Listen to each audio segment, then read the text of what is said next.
on. So they are very important in this habitat, that they do provide habitat or nests for other species that do occur here.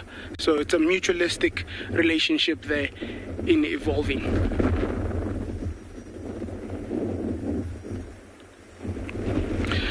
Guys, for the rest of the afternoon, I think we're going to continue on, see what the Kalahari can offer us, and in the meantime we'll send you off to one of our good properties around Africa. Enjoy.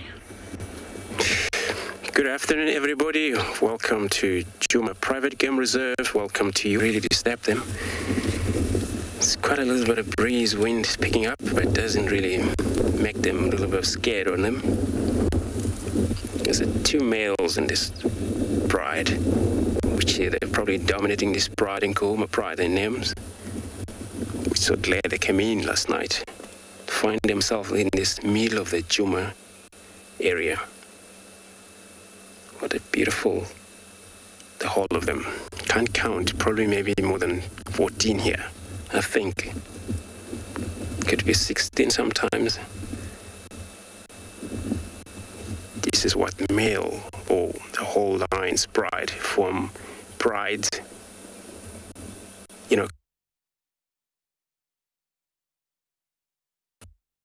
some of the juveniles they got, having actually taken a nice look at this bride, but they should have one of their young one as well.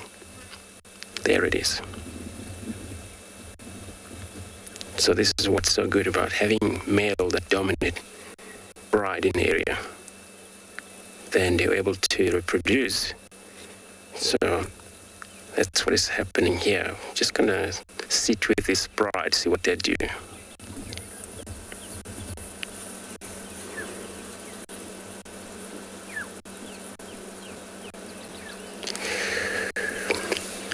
So since they're just taking it easy, and their aim probably it's that whenever it's getting a little bit cooler down, this is when the sun set. They're probably going to look for water first things, I'm sure. And we'll probably, go to see them going down to drink, which from here, their water station could be across the border, which is the western border, if they're going to head that way. But if they're going to carry on east, and then they will be heading down to Gari or Galago Pen or a 3-house dam. So they're in kind of between this water station around them. So it just look like they probably full belly a bit. Not sure what they have eaten. I heard it was a hippo kill in one of the property up in the west. They spend a lot of time in there. And it's probably their full belly from that hippo. It's amazing in a pride like this, they can able to make it easy for them to able to hunt big game. Because they all get around, surround whatever it is. And they're able to bring it down. Hippo is still vulnerable to lions, especially such a pride like this. So so cool that way. So just gonna see how they're gonna do for us, yeah.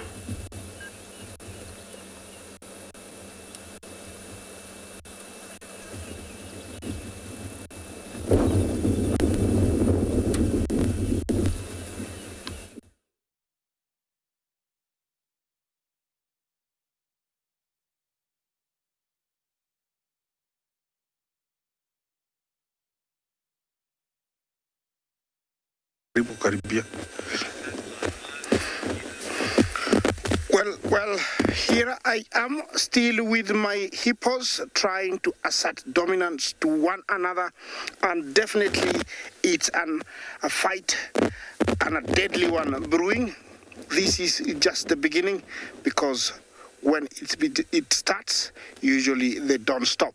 But during the beginning, they open their mouths like that. It's to show off how much anger they have and the sharpness of the teeth, which are almost a foot long. Remember, I could be closer, but I'm very, very long away. We're using our special zoom to bring you that. I wish I could get closer so you could see the seriousness of the fight. They have been here almost about half an hour now, and it's going to go on. They might seem like they have stopped, but they haven't stopped. I don't know how close they are to one another, but from the angle I'm in, it seems like they're almost touching one another, but I doubt it. They're still trying to intimidate one another. When it starts, they would look like they're kissing, but it's not actually. They're pushing the teeth onto one another's mouth, and with their gaps wide open, sometimes they stretch out, they pull themselves up, they end up standing on their hind feet. It is not over even if you see that one backing backwards. He might go forwards, like launch forwards, and immediately the fight might start. I don't know if all the trouble started because of that beautiful girl to the left.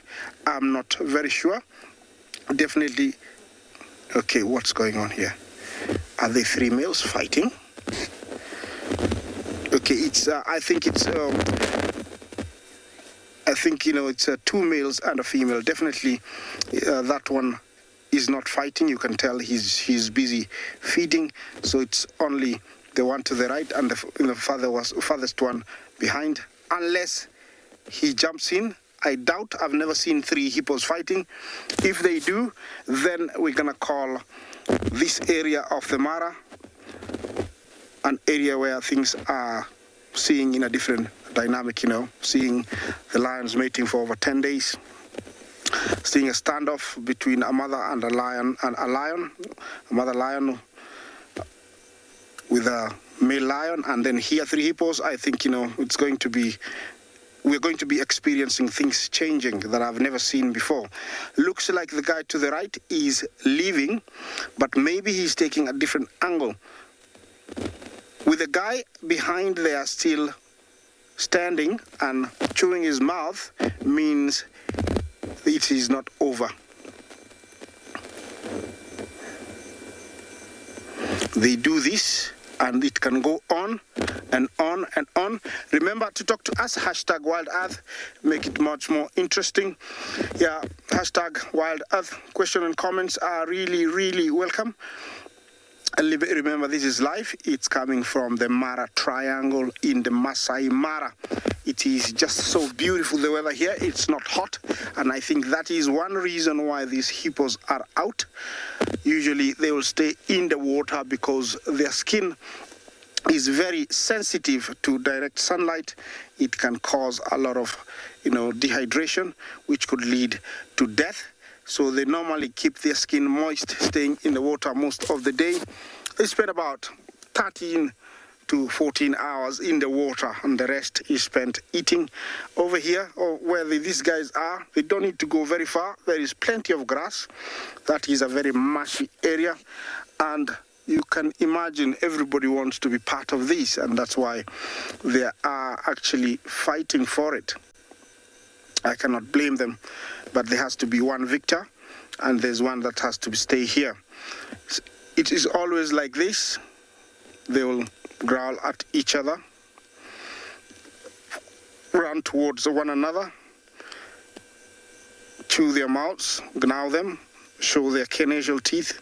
Then it will stop for 2, 3 minutes, 5 minutes, and then all of a sudden again you'll hear the calls, and then it is gonna start all over again. So I'm not going anywhere because it can get very interesting until I see them far apart is when I'm gonna leave. So let me take you to another live location.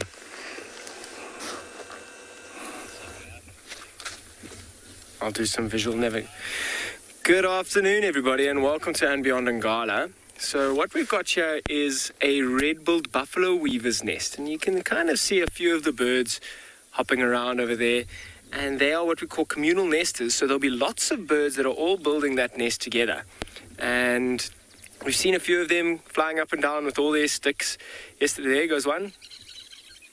Listen to the noise. Always sounds like, to me, like somebody's cleaning a window, like you're scrubbing it. Going in and out. But anyway, welcome everybody. Hi, my name is Dan, and on the camera we've got OD this afternoon. So I just want to quickly show you what this Red Bull Buffalo Weaver looks like in the book here. It's this little black and white weaver over here with a very, very, very red bull. Over there you can see the females over there, and they'll all make these nests together and they'll all live in there together. But an interesting thing for this afternoon, what I'd like to be doing, is Odie and I were chatting about cheetah this afternoon, and Ngala's got quite a high population of lions and leopards, which make cheetah a little bit of a tricky one to find. So we've headed into a different part of the reserve, right into the south, which is the best opportunity for us to try and find some cheetah, and that's what I'm going to be doing for the first part of this afternoon. And I thought a good stop would be at this Red Bull Buffalo Weaver's nest. How's that tree over there? And there's a couple of them just going in and out, just constructing their nest before they lay their eggs.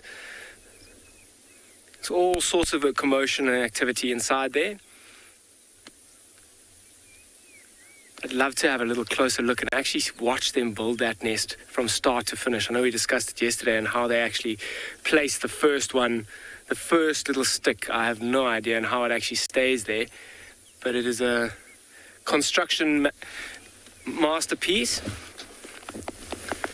So what I'm going to be doing this afternoon is I'm going to be spending a little bit of time, particularly in the beginning of drive in the south of this reserve, hoping to find some cheetah. In the meantime, I'll send you to another live location.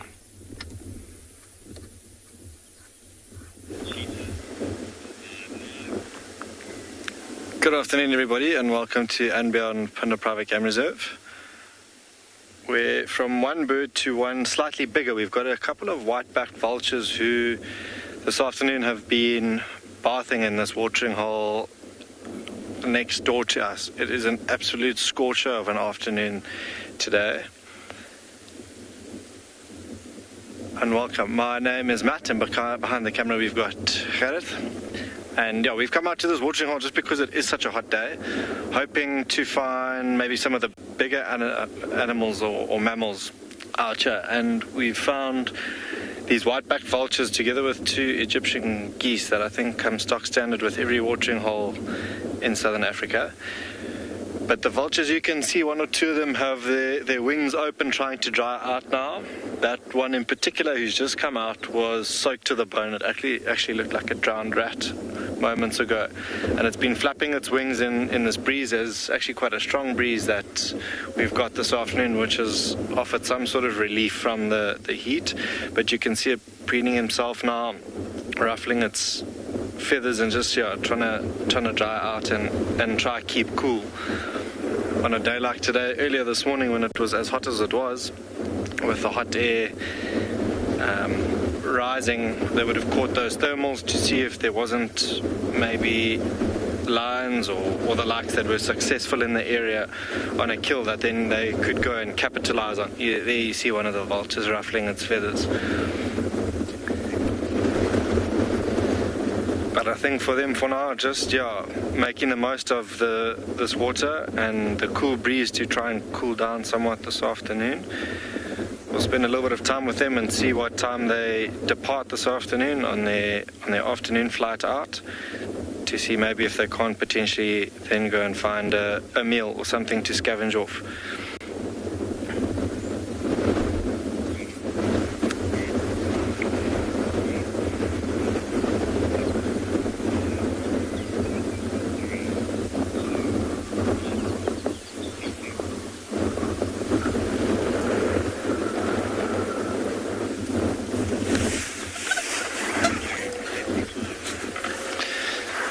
And you'll notice how a couple of these vultures are all lying flat on the ground as well. When we arrived here, Khaled said they're having a bit of a pool party, as would, I think, most South Africans on a hot day like today be around the pool making the most of the water. But they too will rub themselves in that dirt, and that will help with parasites and the likes that they maybe have in their feathers. You can see one or two of them every so often just running their bills through their feathers on their backs. make sure maybe any loose feathers they can then pluck off. But now looking quite closely next door to them, there are a couple of feathers that have been shedded while they've been here, and this is maybe quite a popular spot for them to come and cool down on a warm day like today and do some maintenance on the wings and the feathers before they carry on. You see now, just to the left of them is a warthog that's joined them, and like I was saying, some of the mammals coming down to drink on a hot day like today. Starting off with the warthog, maybe some of the other mammals have all just tucked themselves away in a more sheltered spot. There's a bit of a drainage line behind a watering hole, a larger watering hole behind us, and they perhaps are there. But have a look who now has joined us, and I'm hoping that they'll come and drink. Just see their heads popping up over the road. Are two giraffe.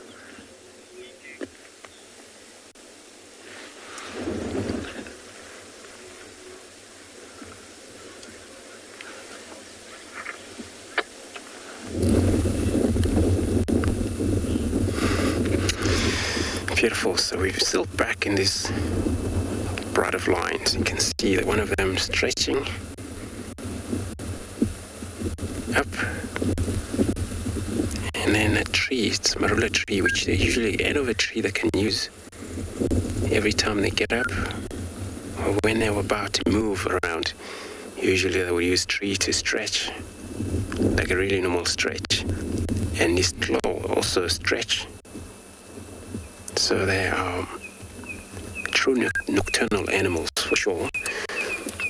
When you do see lions, like leopard as well, hunt during the day, is that they can, but a lot of energy is sometimes lost due to that. Sometimes they get spotted far away by prey species, and this is when it's not good for them. There's a chance when it's a nice thicket where we look around in this area. I mean, the green is still taking places, covered, it's taking places. Sooner it would be no anything you can see far from you. Everything is going to be just covered.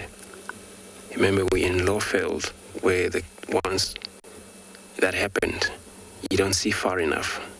Trees all cover around, trees, all grass is all tall, and that's a lot of advantage for lions or cat species to be able to spend a lot of their energy hunt also during the day, because they use advantage of grasses, stalk, get close enough to a target.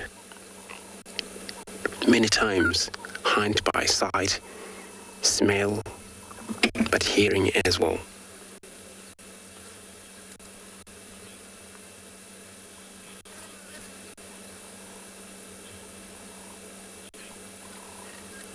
Jake, good afternoon. Welcome to your beautiful shore.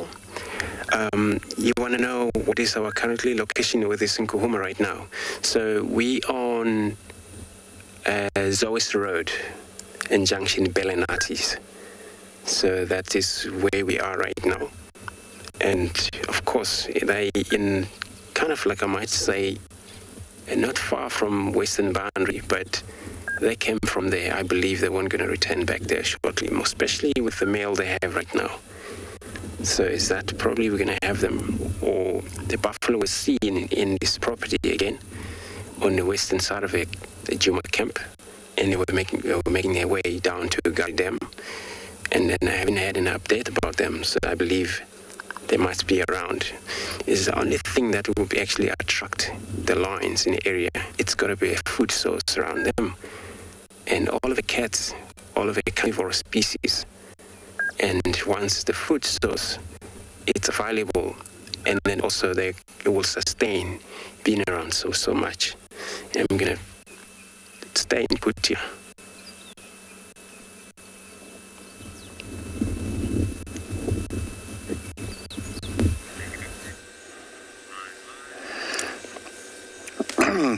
Well, I haven't moved much from where I was I was earlier, but I can't ignore the beauty of the grey-crested crane that has just come to say hello to me.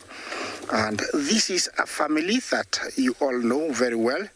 We decided not to name them because they will be leaving us quite soon. They normally come to breed here and live. It's called the grey-crested crane, and there are 4 of them, 2 parents and 2 youngsters. Look what we have here. Yes, sparrowing goose. Sorry, I'm gonna put my voice down so he doesn't fly. It's a male, you can tell because of that knob on the forehead. Sparrowing goose, it's our Africa's largest goose. They can fly, and you always find them in places with permanent water, marshy areas, and they are found in areas up to 300 meters. Wow, look at this. I haven't seen one in quite a while.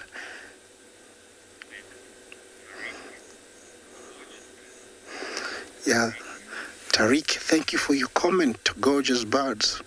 Well, these sparrowing goose, they feed on plenty of plants, different types, and also out there they will feed on, small insects.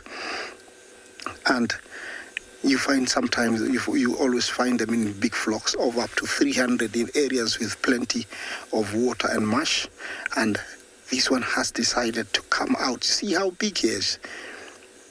Females lack that red, knob on the forehead in front of the eyes. So definitely this is a male. And they have a very interesting call for such a big bird. I'll play it for you. I have it somewhere here. And it goes like this.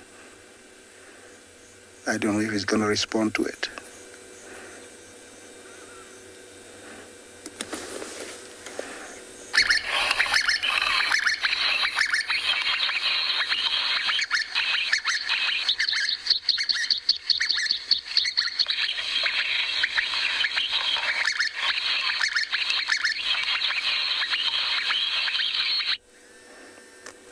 Yeah, that is the call.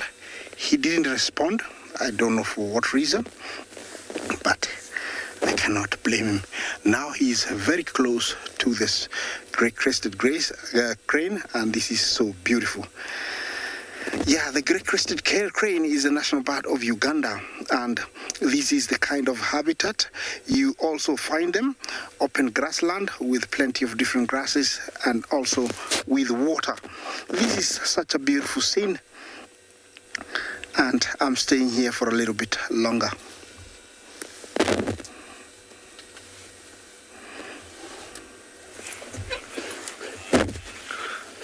Welcome back, everybody, to andBeyond Phinda, where only now have these 2 giraffes just started drinking. You can imagine such tall mammals in this position are quite vulnerable to attack, or from things like lions who could potentially be hanging around an area like this. And yeah, they've just been spooked off. But chaotic here, as one of the chaps who patrols the fences on his quad bike came roaring past us, and that's what spooked them. But like we said earlier, with the larger mammals coming out of their hiding place during the heat of the day, these buffalo just came for a bit of a drink. The giraffe now, I think, a little bit startled from the chap on patrol. They could potentially come back, but have a look there. A calf, and then quite a large bull there closest to us that's now trotting away as well. But yeah, like I was saying, watering holes will attract predators like lions that will hang around here and just wait to ambush things like buffalo or giraffe. But the giraffe now just waiting patiently to come back. You saw the vultures weren't fazed by that little passerby at all. But the giraffe, yeah, like I was saying, have only just started drinking since we last saw you with the warthog, and they go down to drink and then they stop and they have a look around, and they did that a couple of times just to make sure the coast was clear of things like lions. But now they're slowly but surely coming back, and it's quite interesting to see. We'll see now if they don't come back and do it. But they splay their front legs out, almost as if they're doing the splits, to then bend their heads down and have a bit of a drink. And I think, thirst definitely needs to be quenched this afternoon. It is a really hot afternoon here. Slowly but surely coming back, and on the back of the one now you might just see a silhouette of a bird. And that bird there is the red-billed oxpecker, who too quite opportunistic in when it drinks. You might find them on things like a buffalo, a zebra, wildebeest, etc. But these two on the back of this giraffe will also now maybe hop down to the water's edge and drink while the mammals are drinking. Have a look how gingerly, I mean, there are no crocodiles in this watering hole, but they have a really careful look around before they do bend over and have a drink.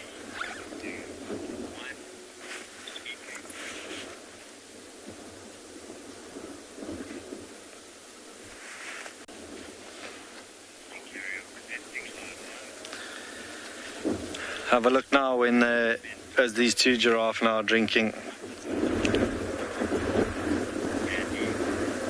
Sandy, you're saying how giraffe are so unbothered. Absolutely. I mean, a little bit put off by that chap on his quad bike now. But now have a look at how they drink, Sandy. You'll see when they lift their heads, they sort of shake quite vigorously, and you can see when they do that, just watch the water, how quickly it goes from right to left. The wind is absolutely pumping through here this afternoon, or you can just see by their tails as they drink. Have a look at that water. And I mean, you don't normally see giraffe drink. They get a lot of the moisture from the vegetation that they eat, from the dew on the leaves in the mornings that they eat. But it might be a couple of days now where there hasn't really been that dew around for them, so they've had to come up and just fill the tanks properly with a solid drink of water. And I'm even struggling to hear it in this wind, but you can actually hear them slurp that water up. It's a very similar sound to when you get to the last couple of sips of a drink with a straw, is what that sounds like. And I can only just hear it, so I'm not sure if you'll be able to hear it. Some very interesting birds that have also joined us at the watering hole this afternoon. One or two blue wax balls.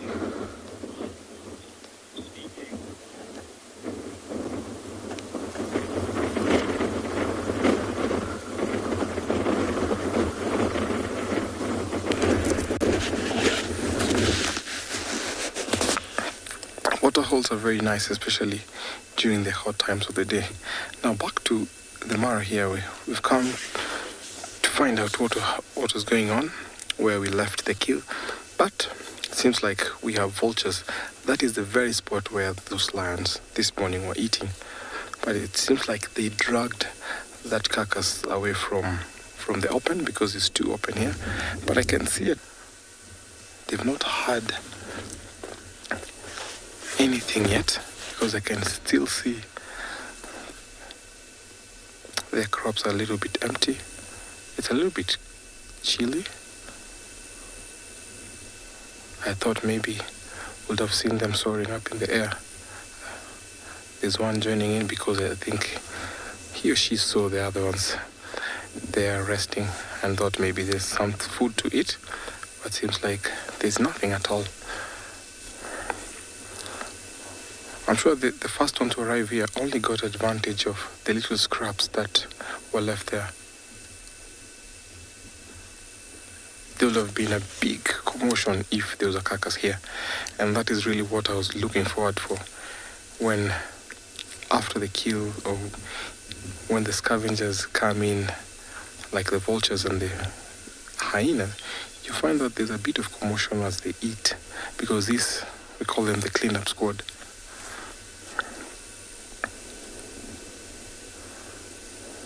You can see some of them are actually cleaning their feathers. If you look at their faces, when you want to tell if they fed, you see their faces covered with blood, but it seems like they have very clean faces. They have clean necks, so it seems like they've not eaten.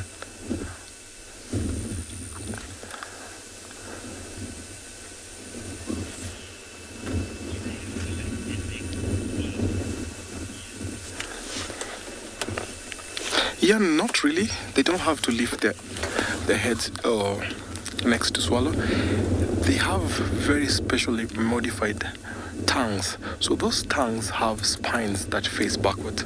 So as soon as the vultures nibble on the flesh, those tongues help them swallow.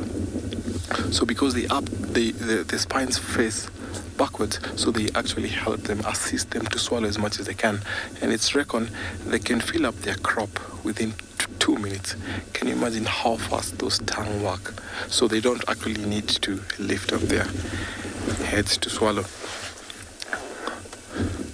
So I'll just leave them here and just head straight to where I can see the tree, and I'm very much sure that those 2 lions are there, and see if they finished the carcass or still something left, and what's happening there.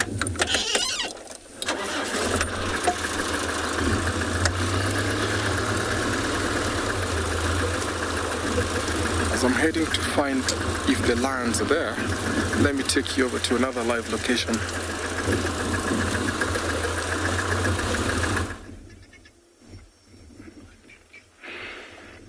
Wow, guys, look what we found. I'm going to be speaking a little bit soft now. These are cubs that were just found the other day. It's actually their first time that we've actually had them. These cubs would be about, I think, 3.5 months to be exact.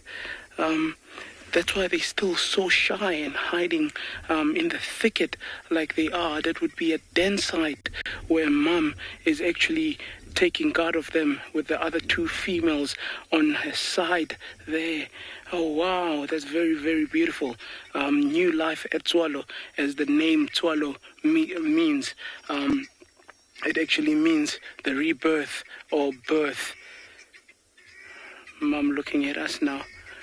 Can hear the guinea fowls also going mad in the distance there. Just saw the lions.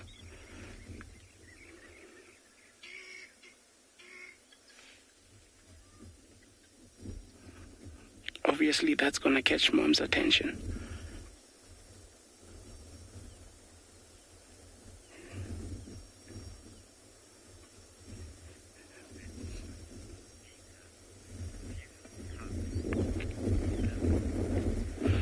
Lisa, very, very beautiful. New life is always exceptional. I mean, it gives me goosebumps whenever we find something new, something as exquisite as that. I speak under correction, but the last time or the first time we saw them, there were 3, and I think that's the number of the letter. There, the little one moves in the background. Look at how shy they are, still trying to hide. We haven't even sexed them. That's how shy these cubs have been.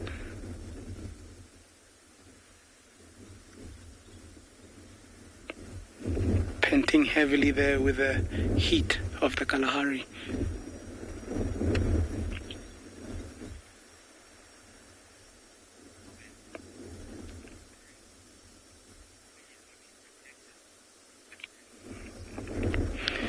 Bruce, you are right. Mommy is protective, but she's not showing any signs of aggression towards us.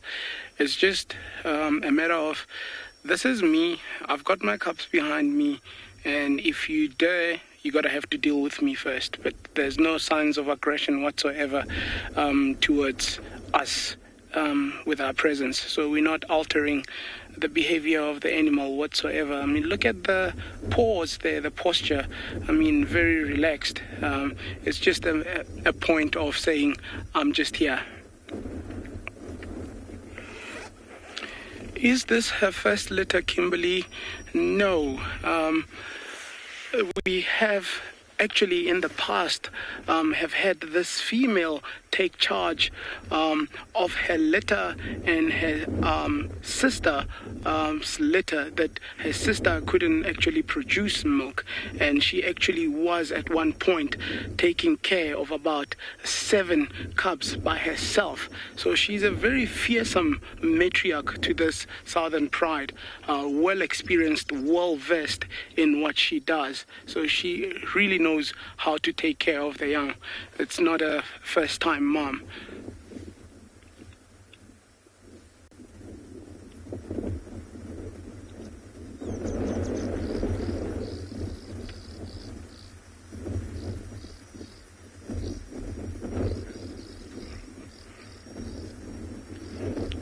I think we should stick around and see what happens. Hopefully the cubs will come down a little bit and show face a little bit.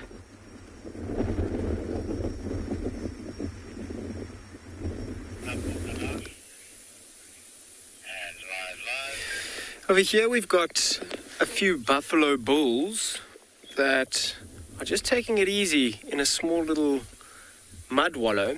On a really warm day like today, it's often a good idea to go and check watering holes for animals coming down to cool off and have a drink, including these seasonal mud pans.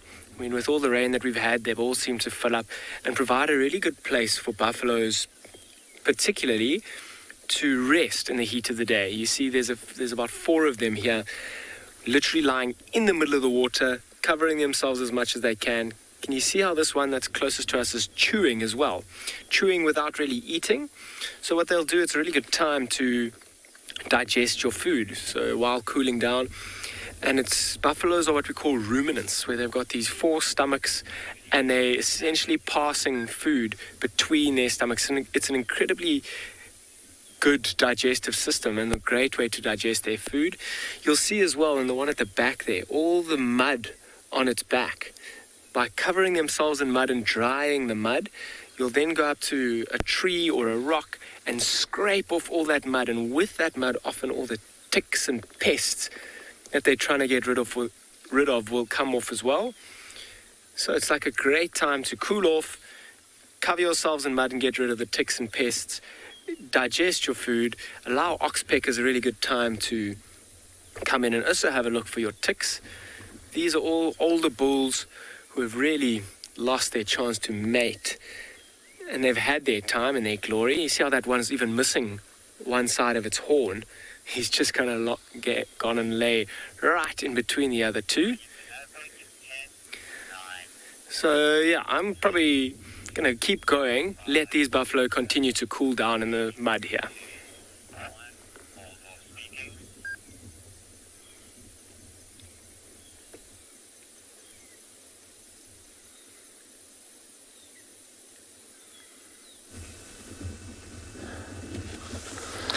So we finally come to under this tree and we found our lionesses, but it seems like they look like they don't have really full stomachs, and I can't see the carcass either.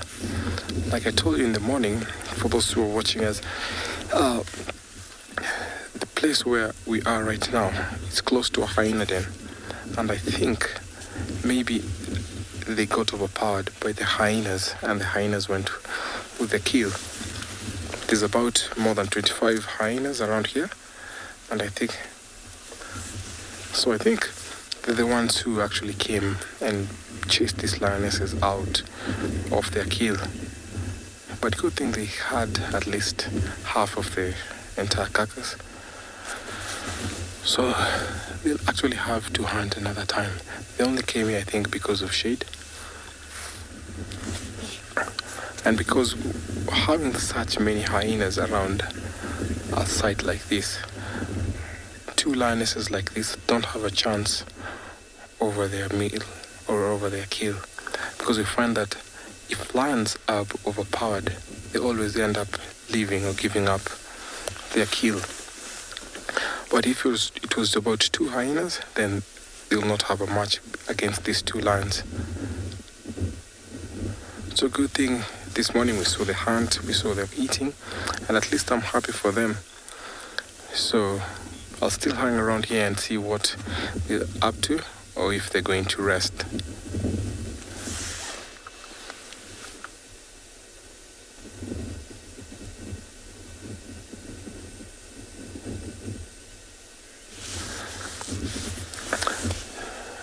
So it seems like that was enough meal for now.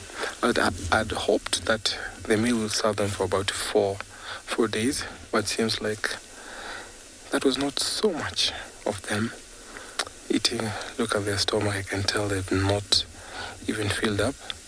So, yeah, look at that. Still not very full, but at least they got something. From a very hard work, and then their kill got away. But that is sometimes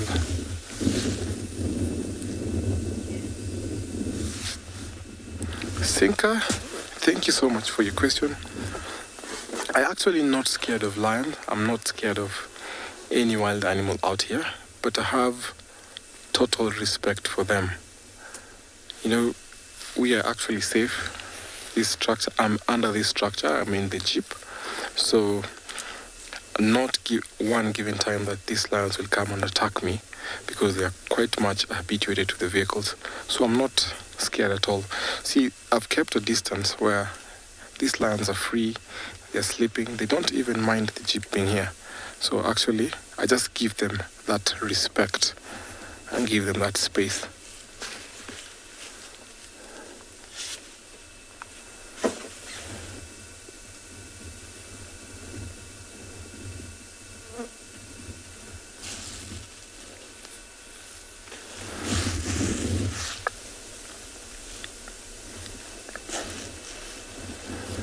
Seems like it's been quite afternoon. All lions are napping. So I might drive around and see what else I'll find, because these 2 are just sleeping. I thought that they'll still be eating from watching that kill this morning.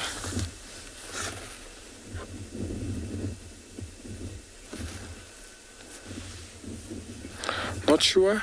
Yes, these are the same lionesses that caught the wildebeest this morning, and we saw them eating. And the reason why I came here, I thought that they'll still be eating because that was a fully grown wildebeest. But probably the hyenas came and took over the remaining carcass. So good thing they had something to eat. So maybe they might try and hunt maybe tomorrow or maybe tonight. So I'll carry on to see what else I can find, because these 2 are just sleeping. I'm happy for them because they found something this morning for breakfast. So as they drive around to find something else, let me take you over to another live location.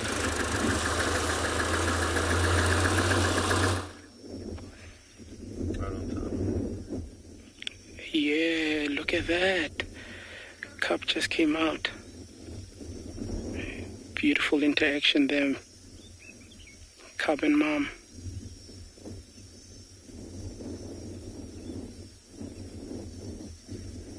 Come on, bring them out, mom.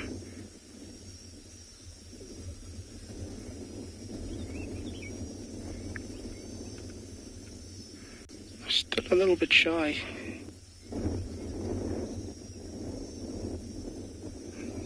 Sneaking around the bushes there. Obviously, they haven't adjusted to a presence of human.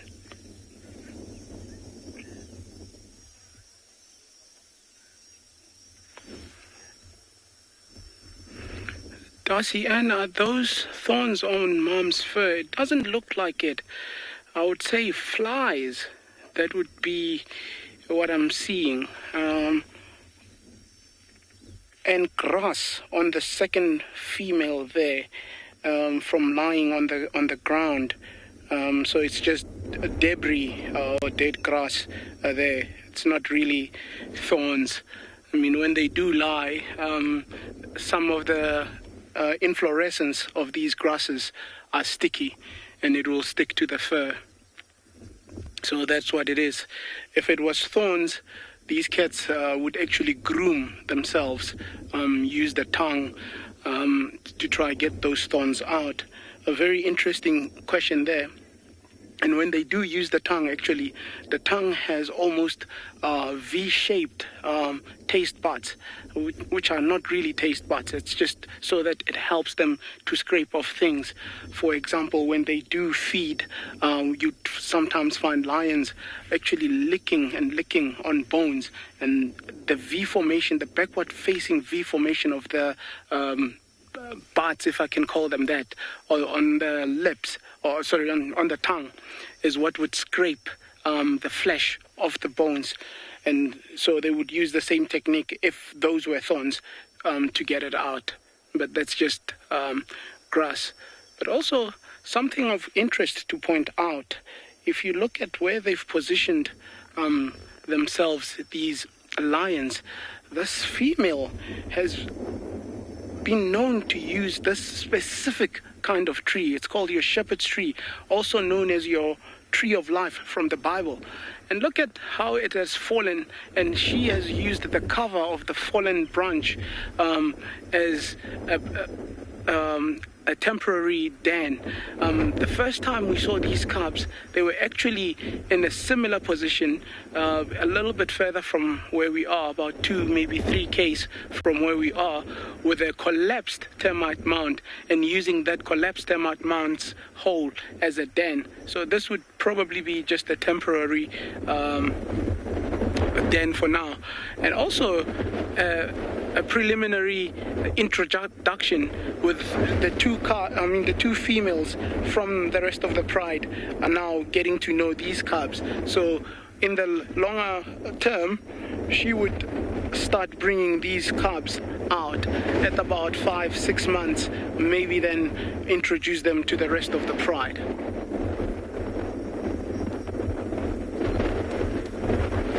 So let's stick around and see what happens. The wind just picked up a little bit here.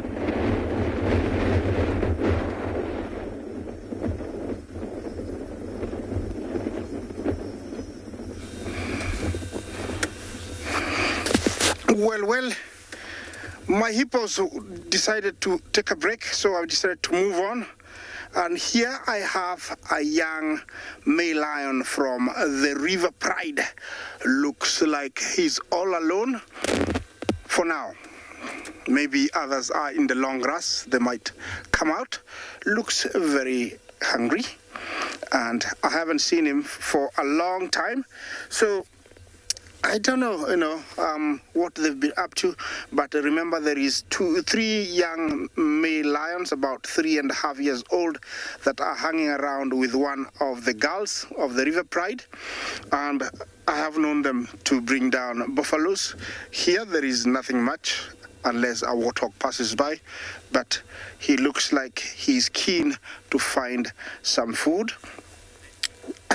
Remember, this is life. It's coming from the Masai Mara, and over in this territory there is a lot going on, because we have 4 females with about 7 cubs, and there are 3 young males with 1 lioness. But we haven't seen these guys for quite a while, and I am hoping that they are around here and they'll be able to show themselves.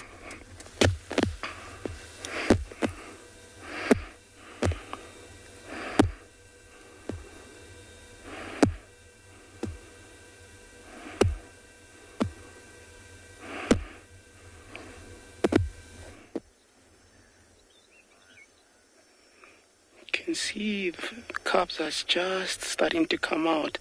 Maybe then ask for some milk there, suckle a little bit. Let's see what happens.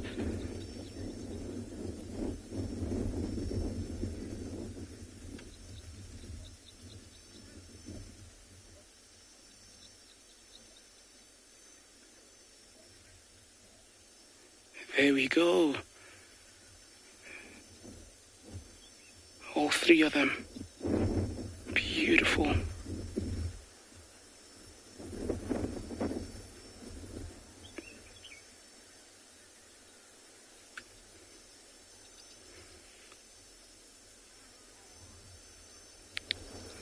Tactile is very important with these cats, strengthening bonds and reassurance. That's why they have to be so very tactile with each other. I mean, out of your cats, your lions are your only sociable species.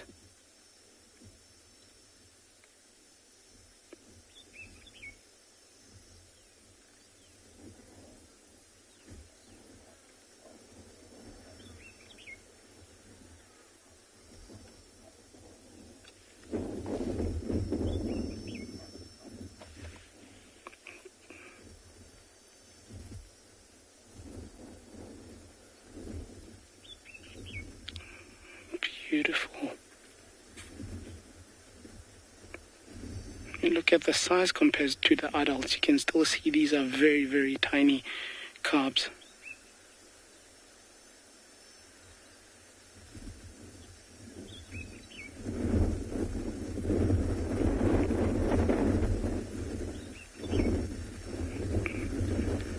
And suckling it is. There we go.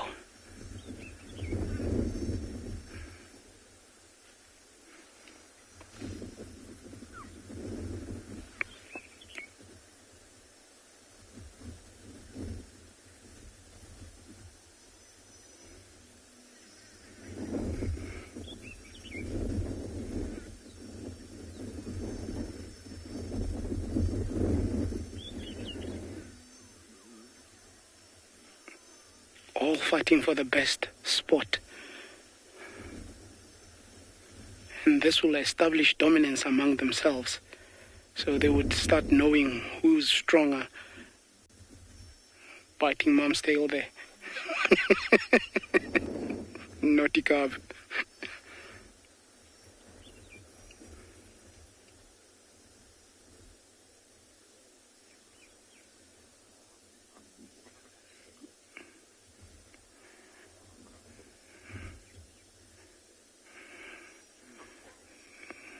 Mom not too impressed when they bite.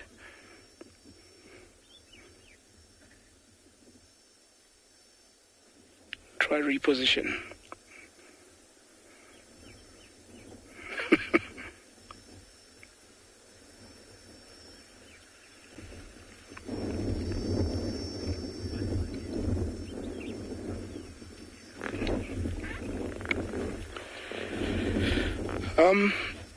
These cubs do belong to one female.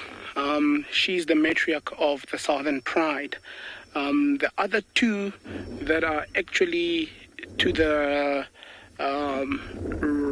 left, sorry, I was getting my hands mixed up there, are actually part of the Southern Pride. So that's why I've said she's slowly starting to actually introduce these cubs to the rest of the pride.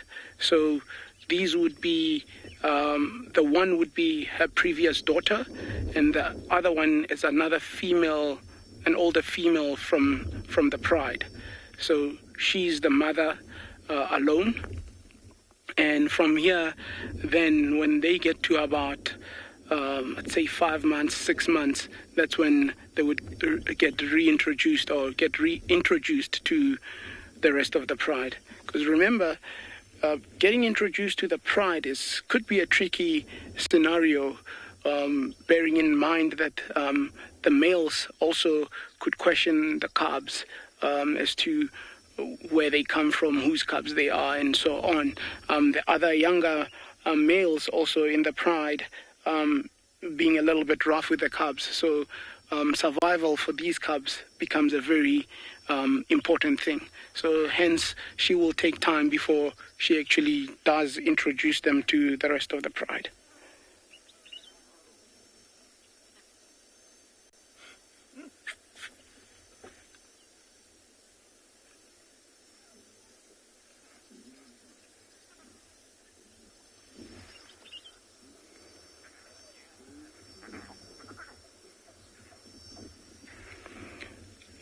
leopard lover, do cubs usually have a preferred teat? I wouldn't think so, but I mean, if you think about, I'm going to give you a scenario here where the three cubs would all try suckle, but when the other two, for example, think that the other one is actually getting more milk, then they would actually try fight for that mammary gland that the other cub that they think is getting more milk from. So it's not necessarily a matter of the favorite mammary gland or tit. It would be just perceived thing that they think the one is getting more milk from that one, and also it's a way of making sure, it's a way Mother Nature makes sure that amongst the cubs themselves a dominancy is established, because as they fight for these mammary glands and as they fight for different things like that, they themselves start knowing who's stronger and who's more. So a hierarchy is established immediately, and that's how it would go forth, and that's the importance of such disputes between cubs at that young age. So they grow up knowing such differences.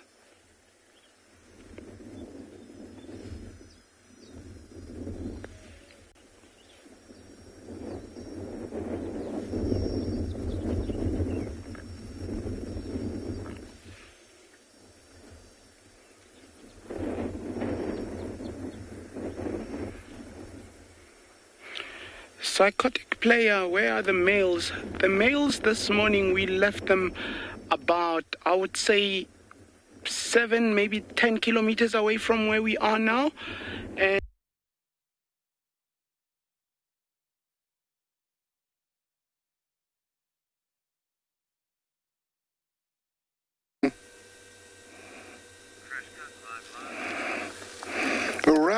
all right, people.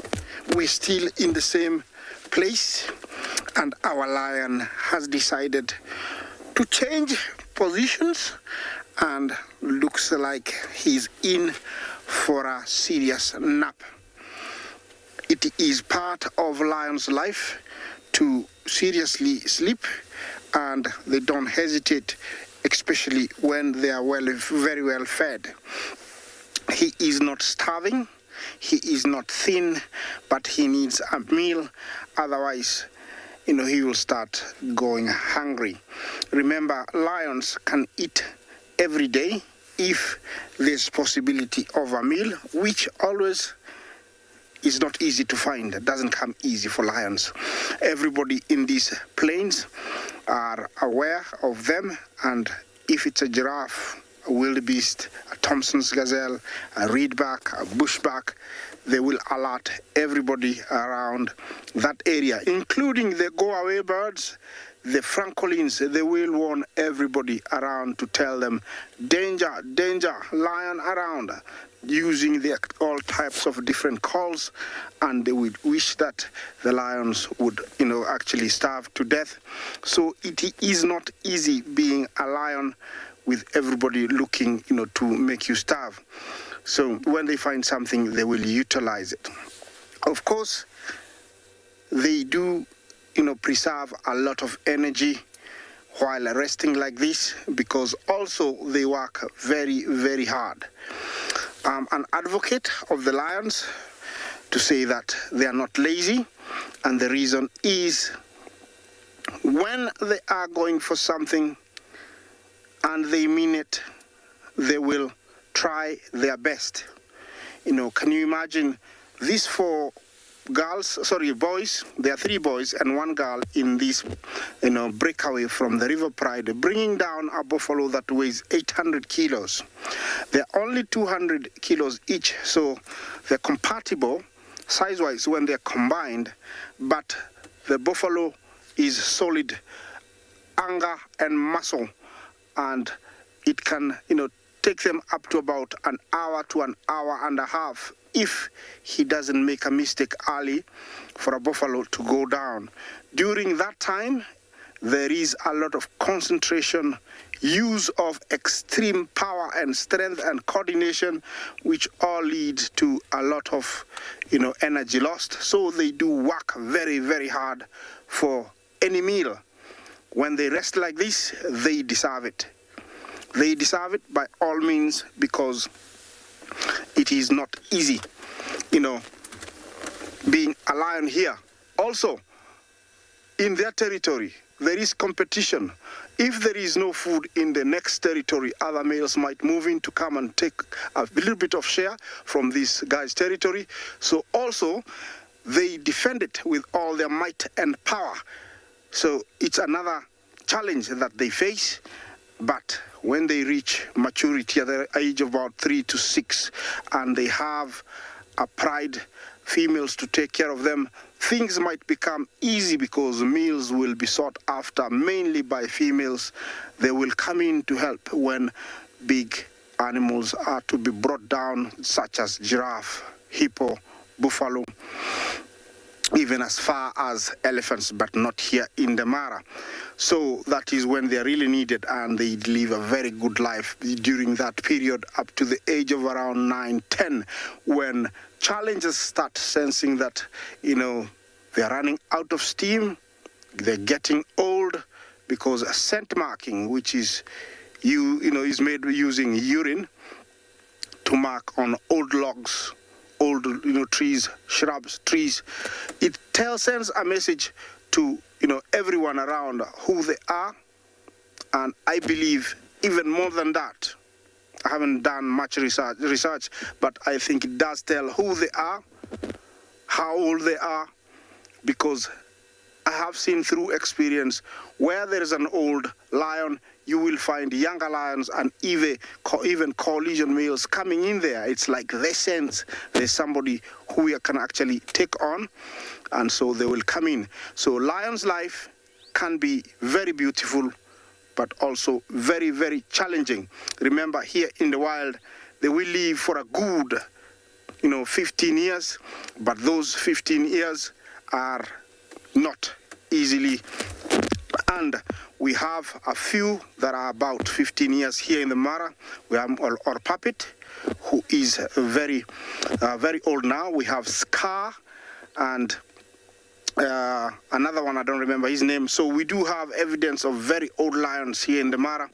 And towards the end, lions don't live a very good life, because they deteriorate very fast when they don't eat a meal, within 4 days.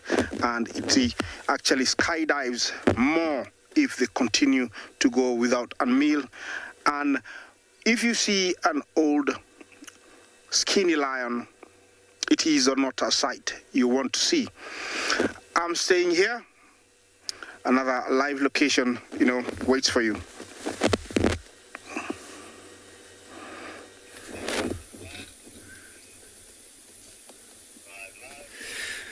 Welcome back, and what we have here is 2 male ostriches.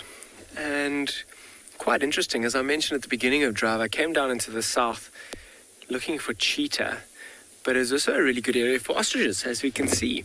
You see how it's pecking down in the ground in this open area, feeding mostly on plant material and all kinds of seeds that it can find. It's 2 males. I wonder if they're not kind of sussing each other out, if there's a female in and around the area. They're not in complete breeding plumage at the moment. But how those legs, hey? I mean, there's not many of them in the Kruger National Park, ostriches, but you can see those big, strong legs. You really don't want to be kicked by one of those. And they will be a prey species for lions and things like that, particularly their babies, their chicks. When they have their little chicks and they move around in these open areas, they are incredibly vulnerable to predation. And that's what makes them quite a rare bird to see around here. I mean, the heaviest non-flying bird, and they rely on that defense. They can run incredibly quickly with those big legs, sharp claws at the bottom, and they can actually be quite aggressive. I mean, we were sitting in exactly the same place here, was it probably like 4 or 5 days ago, and I wouldn't even be surprised if it was one of these males that came through and actually chased the Birmingham Pride, and they got up and ran away very quickly. You see, hanging around in this open area, though, it gives it a really good vantage point to have a look around to make sure that lions don't sneak up on them, because they can be, particularly with that long, slender neck, all it takes is one paw to that neck if it takes it by surprise, and that ostrich will be dead. Very, very fragile necks and head, very strong legs. So that's what it'll try and do. Try and keep the predators going towards their legs rather than their necks and heads. And I mean, look at that black on the back with those white tips on the sides. The females are a little bit more brown and grey in colour, and obviously they've gone behind the bush. You can just see that head above the bush on the far side. And you'll see when the males are displaying with one another, they'll put their feathers right out, show that black and that white, and do a kind of dance.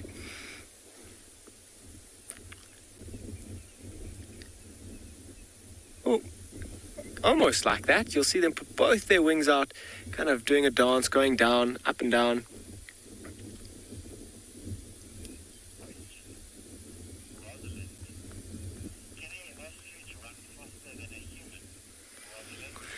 Rosalind, can an ostrich run faster than a human? Most certainly. Humans are actually incredibly slow when it comes to these wild animals. We rely on our brains to get us out of trouble most of the time, where a lot of these animals rely on speed and agility. Even Usain Bolt, the fastest human to have ever lived, has got no chance against an ostrich. This ostrich would laugh at Usain Bolt in a running race. I reckon also if Usain Bolt or anybody got a kick by one of those ostriches, you would be in some serious trouble. It's quite amazing to see them. We don't often see them around here at andBeyond and Ngala. And this year particularly, we've seen many. I wonder if it hasn't had much to do with the early rains that we've had this year. They seem to be going off into the distance. I can see the odd little feather popping up and down. Leah, do ostriches travel in packs or flocks? Generally not. They may spend times in similar areas, feeding on the same kinds of foods. You'll see a male will have several females that he'll breed with, and he will be very protective of his young. I mean, he won't have one female that he will mate with and then look after her young or her chicks. He'll have several females that he mates with, but they don't necessarily move around in packs or groups. Let's see if we can get a view of that one. Just going behind the bush. Over there you can just see the feathers and the head bobbing above the odd bush. The hornbill that flew through that bush as well. Okay. And as they keep going, and they seem to have gone off into picture, I'm going to keep going down the road here as these ostriches move off. I might be heading back towards the riverbed shortly, see what else we can find down there. I'm going to be sending you to another live location in the meantime.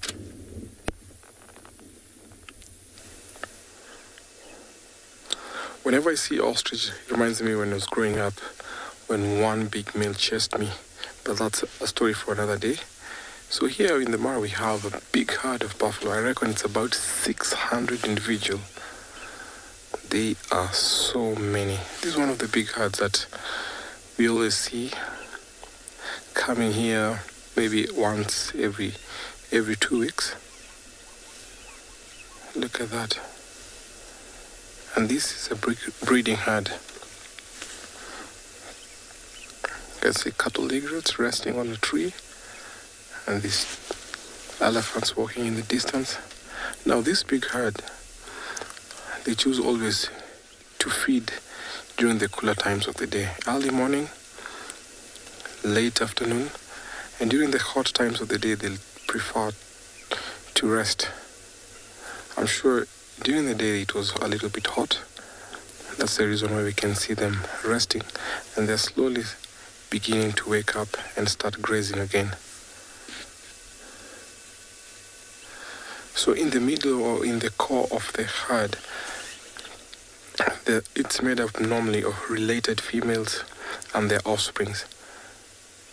So we see the young ones and females mostly are in the center or in the core of these herds. And then on the outer sides, you find there's a dominance hierarchy where you find there's some big bulls, there's some also cows, and young subordinate males that are always submissive to the high-ranking males and females. And sometimes you find that the older ones sometimes will be left on the back of these herds as they're grazing, walking from one home range to another home range. These are one of the most successful herbivores that we have. But then we have lions that are very much specialized in taking down buffaloes. And the reason why they put or place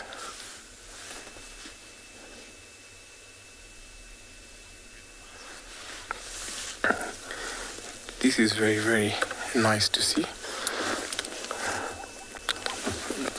So this herd, I would say about an hour from now, they'll be moving off towards the swamp where they'll be heading to drink, where you find it's a little bit far from the river or maybe from the marsh. These are animals that I cannot stay for long without drinking water. And due to that, because of their need for water on a very regular basis,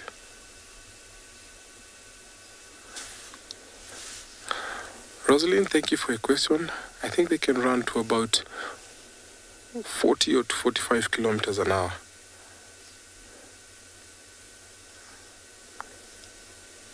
They can be super fast.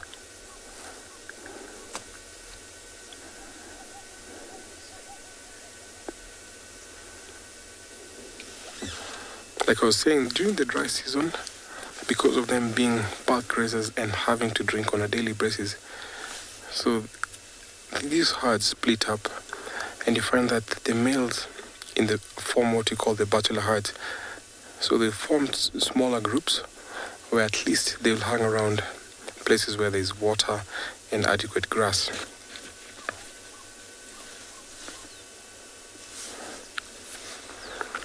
And because of that split up, you find that there's always two kind of bachelor herds. You find bachelor herds who have or between the age of 7 to 12, and the older ones who are from 12 and above. And that's the reason why sometimes we come into, or we see groups of about old bulls only, and sometimes we find a mixture of the two, where the younger bulls will at least keep off from the older bulls. But when the rains come, or when these herds pass over where these bachelor herds are, they'll always mix up. And you find that because of the old bulls being mature, stronger, they end up fighting those that are, some of them that are dominant here, and they end up mating with them. So these buffaloes don't have territories. They always work from home ranges. But these herds never mix up, or they never overlap other buffaloes' home range. You can see oxpeckers flying.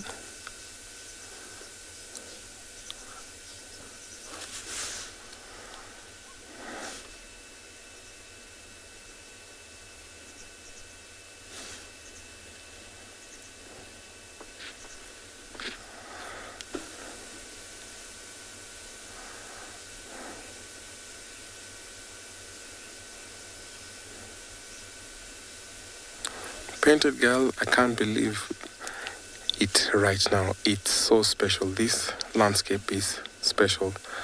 You know, when you wake up in the morning driving through this landscape, you almost feel like you're in paradise.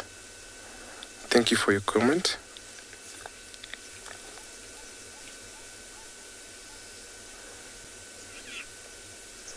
The reason why buffaloes are so much successful is because they walk in groups.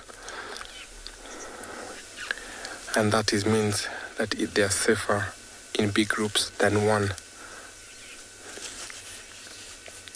I'm going to hang around here and wait to see what these buffaloes are up to, if they're going to be carrying on grazing, because this is one big, massive herd. I'll take you over to another live location.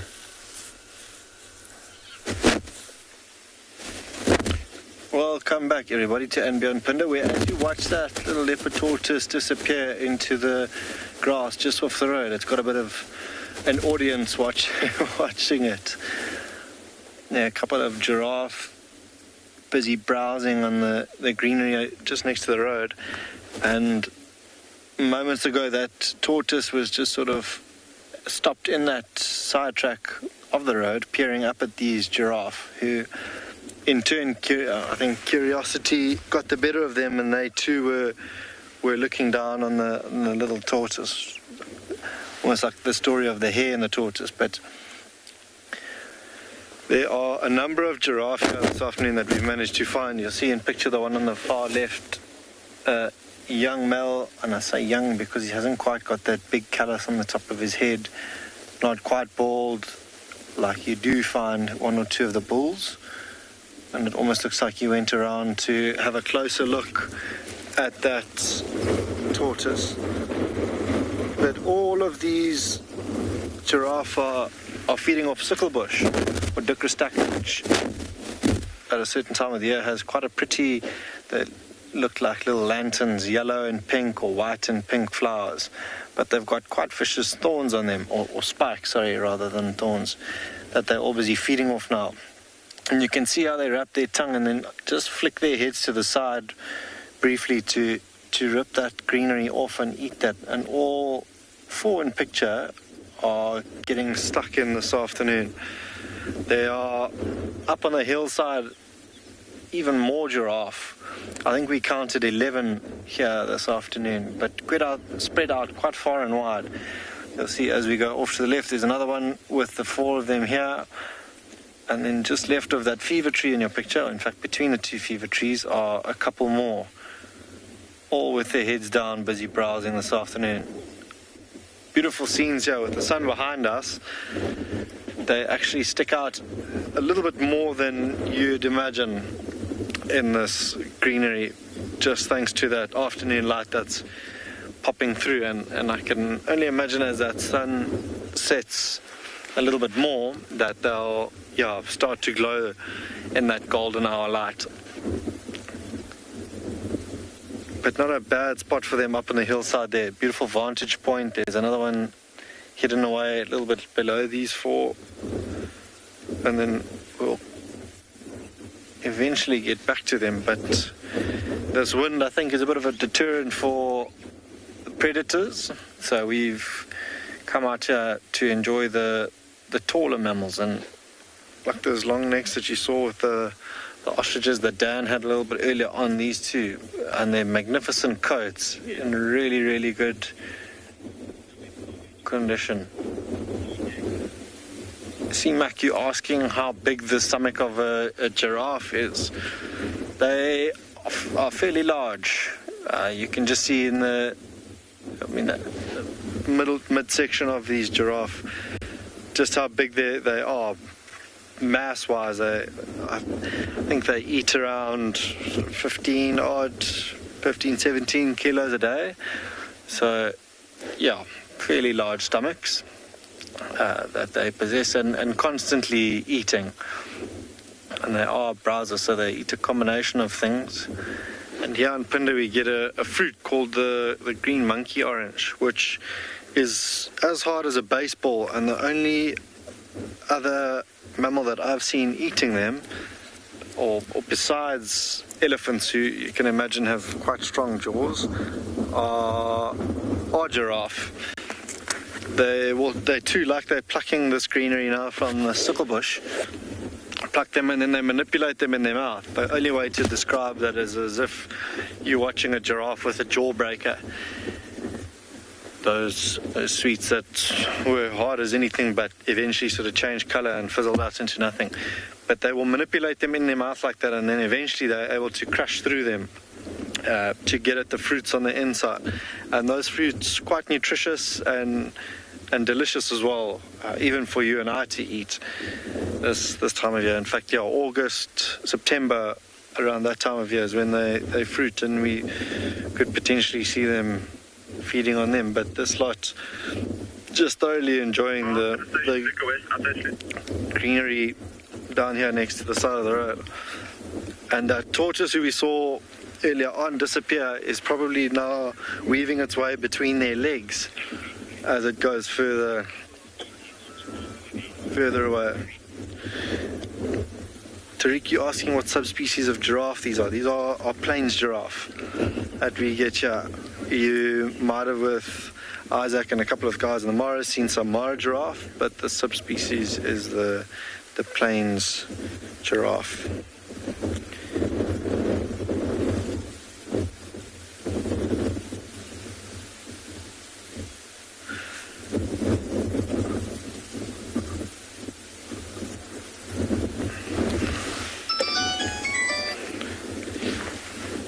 As we sit and watch them, these giraffe are often quite a good indicator of predators.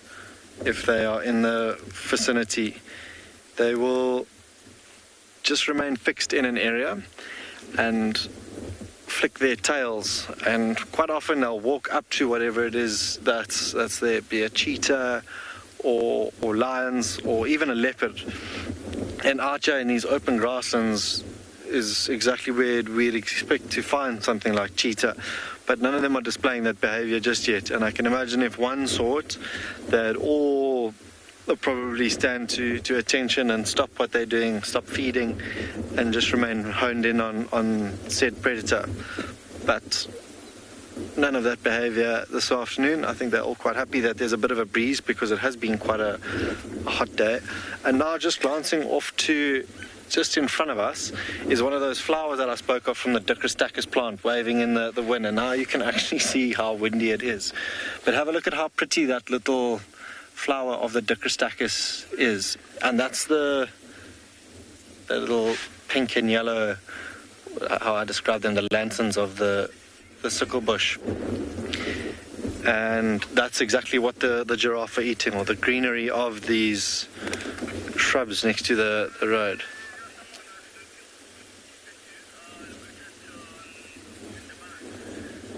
I think for now what we might do is let these giraffe carry on in peace and set out in search of those cheetah. I know we mentioned them earlier, and it would be nice to see if we can't find them again, the ones that you were with this morning with Deervault, to see what they're up to.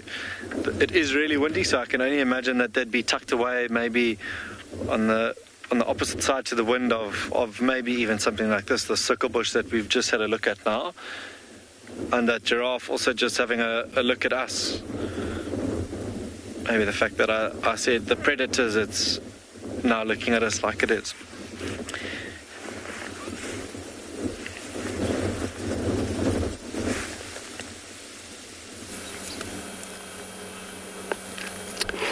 Thanks, man. It's so cool of giraffe looking. Usually they're one of the animals that can freeze looking at something they want to find out. Where here we still have this pride of Juma Pride, still all scattered all over here in this thicket, grasses or tall trees around here. So hopefully, I'm just wishing if anything can come just close to them, so you can able to witness how active they are in terms of aim for a target, anything like that. They can also kill giraffe, where they've been actually seen feeding on giraffe, which looks like they have a technique of doing that. Because giraffe, it's also one of the animals that they can stand for their own ground, own defense, fight for their rights of survival. But the sea lions, those that have already had a skill of dealing with giraffe, sometimes slightly easier. I saw one of the female here. She was limping when she changed position to another. So it comes in mind to me that maybe it happens when we're dealing with a giraffe, a lot of injured, or it could happen. Not sure. They were seen feeding on a hippo in one of the Camp Rotusa area. just before they arrive in this area last night. So it looks like they will probably finish because, they don't, it's actually a decent pride over here. So once they have food, especially if it's enough meal, they would spend a lot of time in it until it's done. And this is where they now move away, Of course, they have a 2 male in this area, so that it's very good that when they have males, it's a sign of these young ones will be able to survive against any arrival of other unknown male. So you can see how they're all just all over us here. You can see through these grasses as well. See their ears twitching because of probably flies and things that bothering them. Just kind of like he's one of the young one as well. Just walk over to another side there. It's a young male.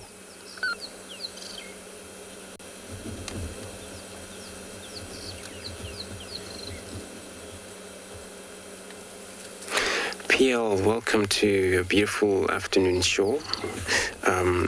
So you want to know if lions would die or ever die off due to starvation? Yes, that can happen in different way. Few different factors can actually cause that happen. Where you find that lion probably weren't able to hunt or somehow was left behind very injured. That would happen because then weren't able to join their rest of the pride anymore whenever they have to kill somewhere else. Or if they ever sick where cannot able to keep up with the pride again, they will try and visit her or him, her usually, because the female will take care of each other very well. But if she cannot actually help herself to keep up with them, she will eventually die. But serious injury that caused this animal to die of not able to keep up with the pride because they're not actually able to eat that way, weren't able to hunt themselves. So that starvation can take places like this. Or sometimes when a female separate or male doesn't have bride or coalition of brothers helping each other in terms of cornered animal to kill, because this is where they need a pride to be able to help each other. And in single individual, it's not actually working well perfectly for them to be able to succeed in terms of catching on their hunting. So a lot of time they have to then survive feeding on anything they come across, all the carcass skins. Then it won't be healthy, that animal, if you ever come across it. So it's very important that they keep up in the pride. Whoever is still able to keep up with the pride mustn't be left behind here, because then that way it's a way of surviving. Every time they kill, they compete, they share, cooperate in killing or feeding as well. There's no order. Everybody can start from any different part of that prey species once it's down. So yeah, it's actually a few things that can cause that. But, of course, you don't wish that to happen, or whatever you've seen it around here. It's so sad to see it happen.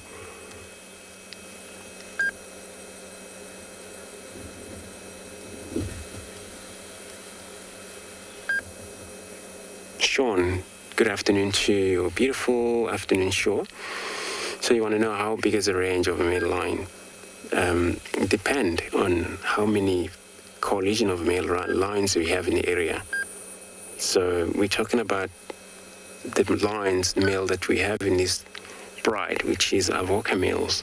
So they have at least a big range. And, across from Inyaleti down across to the north from this very property of Jumas, it's quite big. So it depends. Can be so small. Small, we're talking about maybe 12 kilometers, square kilometers. If it's big enough, it's got to be anything from 20 square kilometers for the lion. And that's actually very good for them to be able to. Then the reason it has to be squashed a little bit is so many males in the area, and everybody has to dominate portion of the area. But then the overpower come from many males from same gene pool. That forms a very strong coalition of males able to,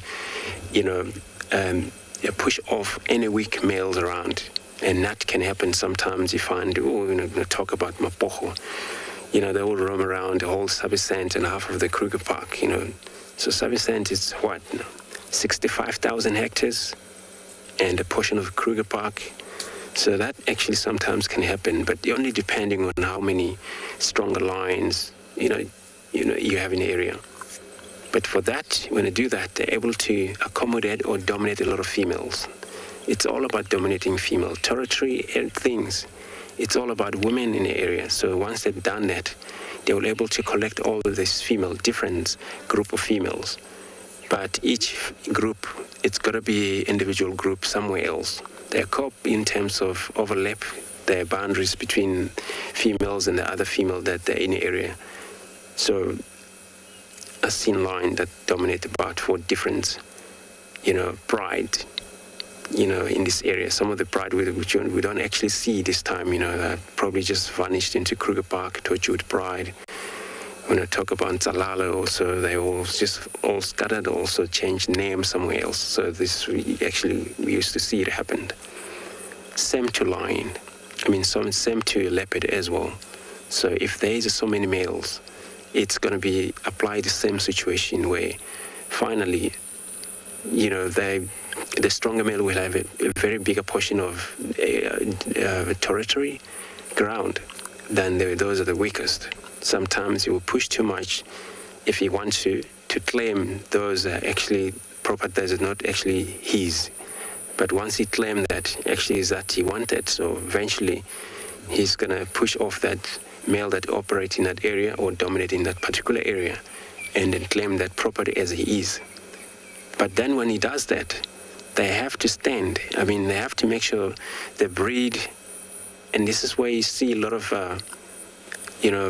population of lions or leopard go down because you breed, they don't take care of their cubs, and if finally, somebody else come and dominate for the first time, they kill these cubs. I'm going to stay and put here, and then while I'm taking you to another guide who will be continuing to show you the beauty of the wilderness. Well, while Andrew stays with the lions, we have been on a journey of note this afternoon, which has eventually ended up us being with Shadulu, but we've had all kinds of things before then, which we'll get into just now. For now, she's just static, which allows us to do a hello with everybody. So, my name is Tristan. On camera, I've got Theo, which is always nice to be on camera with Theo. So, as I was saying earlier, we had quite an interesting sort of start to afternoon. We went way to the north to try and see if we could follow up on 3 cheetah that had been spotted this morning. And when we got into the area, we managed to find in Klangula exactly where the cheetah was supposed to be. So I suspect that he chased them, and then from there he just went straight north into the Mutualistic. So he didn't really give us much of a chance. And so then we kind of traveled all the way back to get here. But it's interesting to hear that these 3 cheetah are hanging around a lot more. It's the 3rd sighting of them this week in the sort of Torchwood, Buffelshoek, in Koro, Cheetah Plains area. It's a mother with 2 8-month-old, 7-8-month-old cubs that are around. So I was hoping we were going to get them, but alas, a male leopard, I think, has disturbed them there. They did have an impala carcass, and maybe with all the vulture activity, that's what attracted Klangula to the area, and he kind of probably spooked them, but we couldn't find any sign of him doing anything to them. He wasn't exactly kind of sitting still. He walked pretty quickly towards the Mutualistic and out. But really nice to see Shadulu. She's obviously, the last time we saw her was not a kind of nice thing at all. And the interesting part about this is that I wonder if maybe, just maybe, she's still got one of the cubs somewhere close to where that whole incident happened. For those of you that weren't aware of what happened, we had a sighting the other day. She was just walking along in a drainage, and the hyena came in and managed to grab one of her brand new little cubs that was probably, I would estimate, about 3 to 4 weeks old, so very, very small still. And at that age, they are unable to climb, they are unable to really fend for themselves, and they have very little exposure to what goes on out here. And that little cub just made a fatal error and pretty much walked straight into the hyena when the hyena poked its head into the hole, and the hyena obviously killed it. And so the reason why I say that I think she might still have one is we heard noises of what sounded just like a cub calling after the hyena had grabbed one. And the second reason is that her tracks have been in the exact same area for 3 days now. Now that could be twofold. It could be that there's still a cub somewhere there that she's, still looking after, or it could be a situation where she's still trying to find the cub that was killed. Sometimes these females, if it's their only cub, they will sit and walk in that area for 4, 5, 6, sometimes as much as 2 weeks, trying to find this little cub if they couldn't see what happened to it. So it could be that, but her general kind of indication of her movement is kind of going back and forth to the same place, which is always indicative of a den site. That area is currently closed after what had happened. It was just to give her some space. And she's quite far from that now, so she's moved a little bit away, but her tracks were there this morning, they were there yesterday afternoon, or heading into that direction yesterday afternoon, so hopefully that's an indication that maybe, just maybe, there's still a little cub somewhere around, which will be really, really good. Obviously in her first litter she also lost a cub, so it's not the first time she has lost a cub, but it's never nice for a leopardess. They obviously go through a phase where they constantly then try and look and find and see what's going on. Now, the reason we're going to stay with her this afternoon is not so much because of the cub story. I mean, even if she starts to walk back to that area, we'll probably leave her. Like I said, we don't want to stress her too much, but I'm sure she's going to start hunting at some point later this evening. There's a cloud cover that's come over, which is going to make things a little bit darker tonight, and she's right on the edge of quarantine at the moment, so it's a perfect place to be situated for hunting. There's a lot of impalas that move onto this open clearing at the end of the day, and she can use the thickets on the edge to then try and catch them as they start coming out onto those open clearings. So it's a perfect place for her to hunt. The only problem that she's got at the moment is that where she is currently is very, very close to where the nkuhumas are. And so even if she killed something, the noise of that would probably attract the attention of those lions. So she's going to have to be a little bit careful with that. But super excited that we get to spend the afternoon with her. Hopefully she's going to take us on an adventure.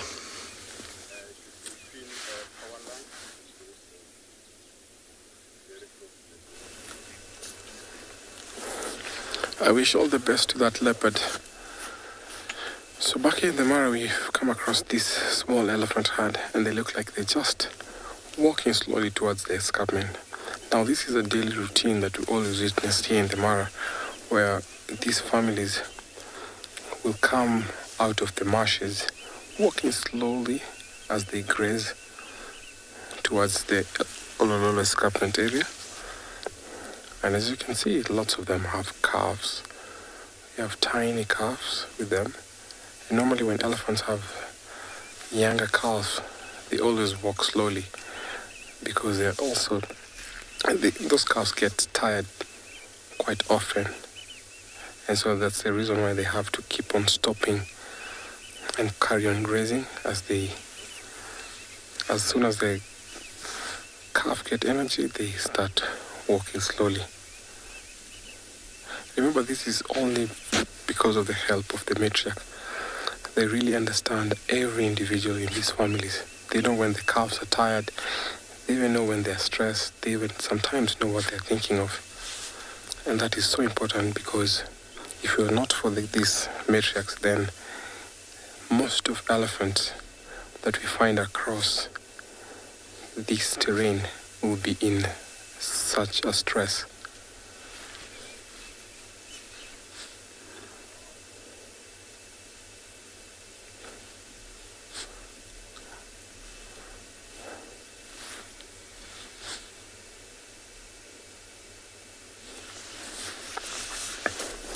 GP, thank you so much for your question. The tusk can grow up to about 1.5 meters. Some can be about 2 meters. But of late, I don't know whether because of the gene, we've seen elephants with very short or small tusks, and some that are tuskless. So I can say they can grow out to about 1.5 meters.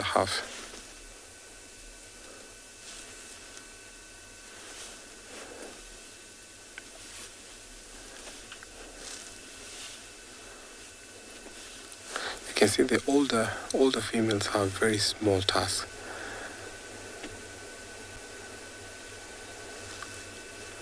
And that is because of a gene that is bred within this family. You find there's some family that have very long tusks, and that is because of the gene. So it also depends on the gene of different family members.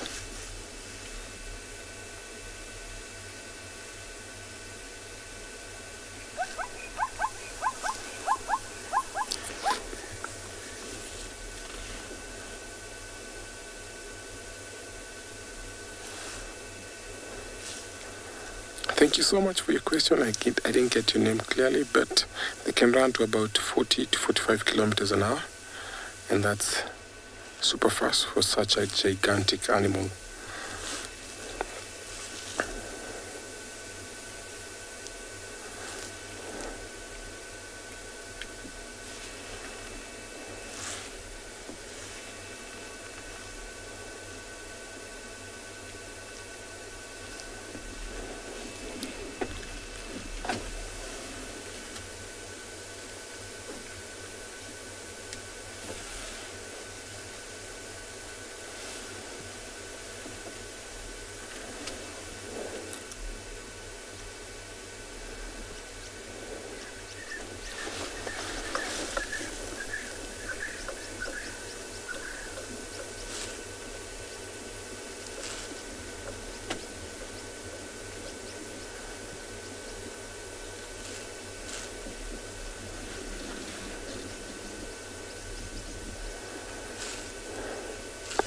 GB, thank you so much for your question.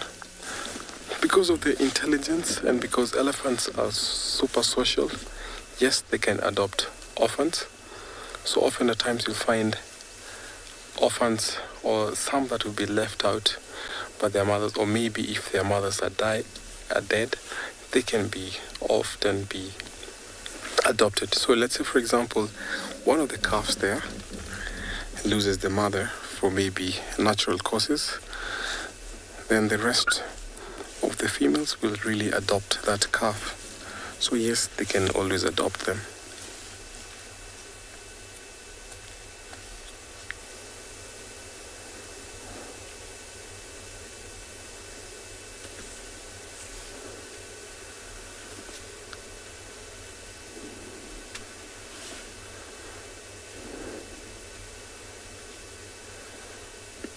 You can tell it's not too hot because the flapping of the ears is not as gradual as compared to the cooler time of the day when the heat temperatures rise. You can see the calves are super relaxed.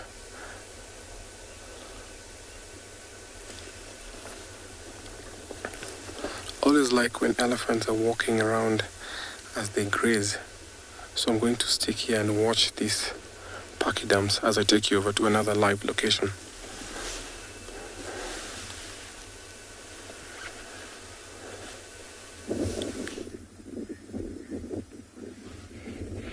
A very productive day here at Tswalu. This is the rest of the Southern Pride. You can see the mother with the older cubs. These cubs are the 6-month-old cubs, so they're the older cubs from the Southern Pride.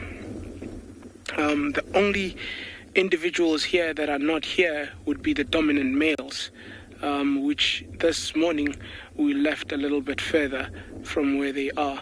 So we would have seen majority of the pride.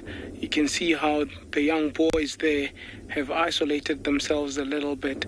They're starting to get the gist that they're getting a little bit old, and every now and then you do see a bit of teeth coming from the female just saying stay away, and they're starting to get the gist of the message about that. I mean, these males are about 2.5 years of age. It's that age where they would actually get the boot from the older males. So they have to be very submissive at this stage and show a bit of respect, just so that they could actually feed and be with the pride at all time. A bit of activity there. Let's see where she leads us.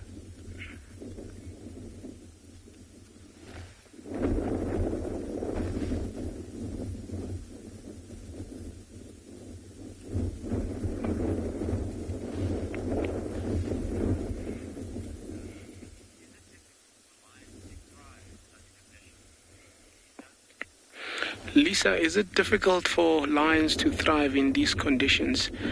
Lisa, for lions to survive anywhere, it takes a lot. You're looking at a 30% chance when it comes to hunting and the success rate of lions. So in layman's term, that is 3 successful hunts out of every 10 attempts. So it is quite a low average if you look at it in that sense. And with as many mouths to feed, that also escalates the matter. And then the other factor would be things like nursing, meaning that she has to produce milk. Then that also takes a lot from the female.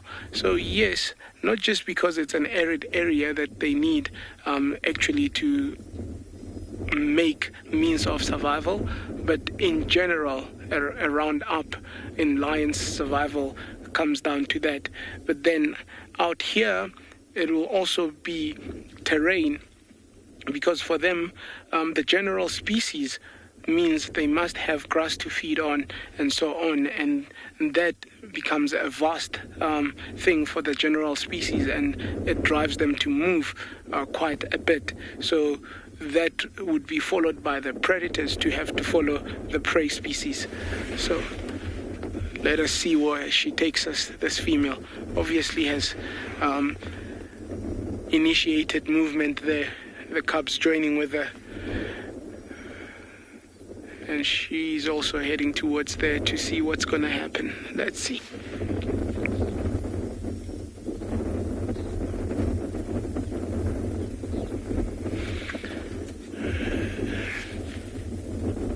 A bit of a meet and greet there.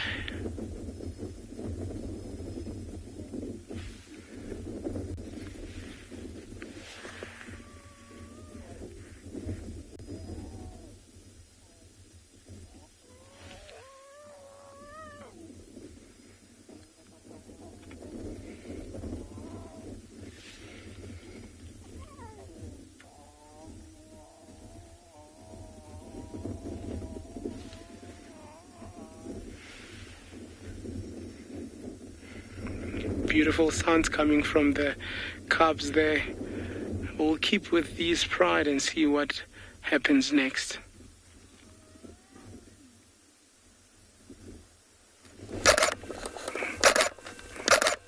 Well, the Mara never fails to amaze. Here I have one of the male lions that I was looking for. I've never seen this guy. And now he's right here. I don't know if he wants to come into the car. Here. He's gone right behind the vehicle. And this is the first time I see this guy. And I have no other choice but to follow him a little bit, see where he's going. He seems to be either trying to find his brother. I understand there were 2 this morning, but I found this lone guy, and he's patrolling. He has left the Olololo area, and now he's headed towards the Mugoros. So I don't know what he's up to, but it can get interesting if there's any lions here. I don't see any. Who he is, I don't know. I have to really sit with him and understand who he is. Remember, the dynamics of lions in the Mara Triangle in the last few months has been very, very, diverse. We have seen a lot of new males coming in and taking over. Looks like he wanted to come and find a place to sit for a little bit. There he is, and watch, observe the area. He seems to have a very, very bad wound just above his nose, and he's hiding that wound because there is a lot of flies on it. I don't know who he is. I wish he would have stopped for longer so I could see his face. Maybe he will come out, or I'll have to move forward and see who he is. Well, since the lions here, you know, the males have been, you know, fighting, it seems like a lot of new males have moved in and they want to take over very many territories. The Mugoro, they have one male, and it could be that this is one of the two males that I understand and know that there is a territory with one male and they're trying to check it. Also, you know, with Olalashe and Kijana dominating two prides, it means maybe there's an area that has been left very neglected, and he knows they can understand that, and so they're trying to see if they can take over. I don't know if I'll be able to see his face from here.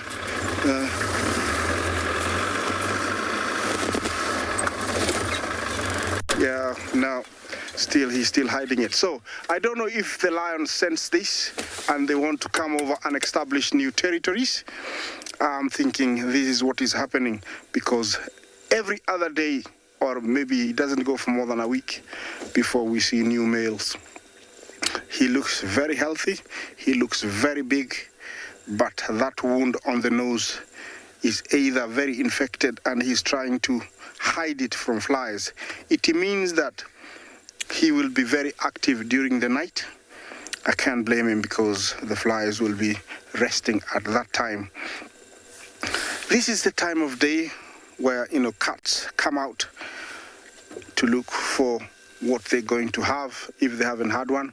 And also it is cool, it's nice to be out. Some, you know, like this male would love to wander around and mark his territory, but he hasn't established one, so he still have to fight for one to start with. I might stay here. I think I'm going to stay here for a few more minutes. Let's find out what is happening in another live safari vehicle.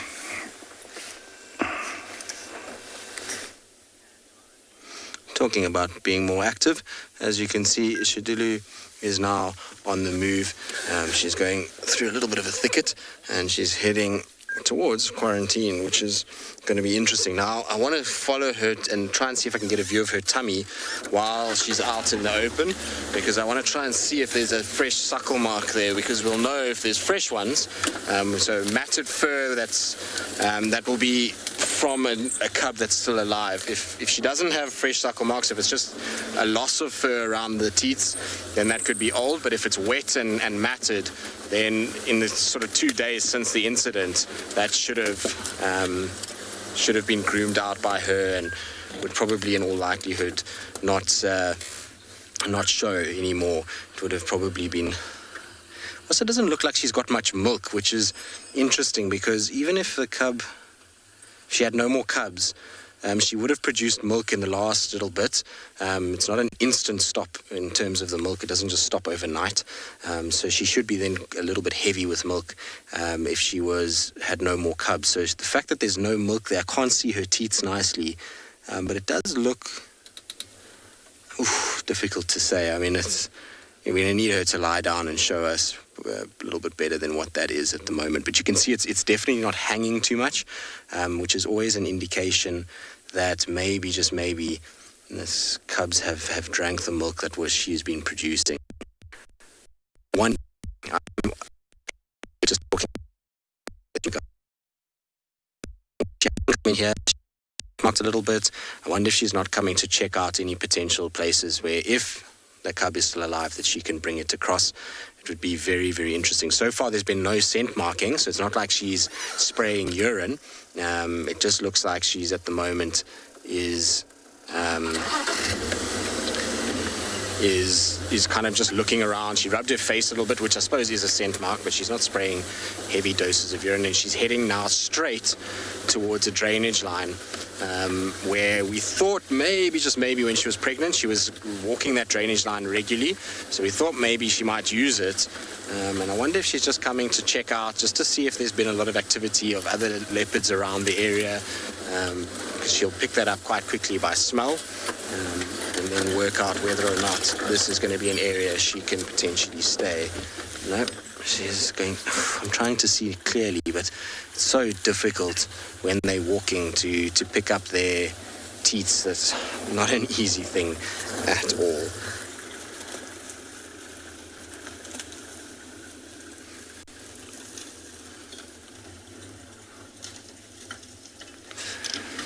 So Luna, if she's got no cub left, it's pretty quick for her to go into estrus. She'll be within 3-4 weeks. She can be coming into estrus again. So it's a fast thing. It doesn't take long.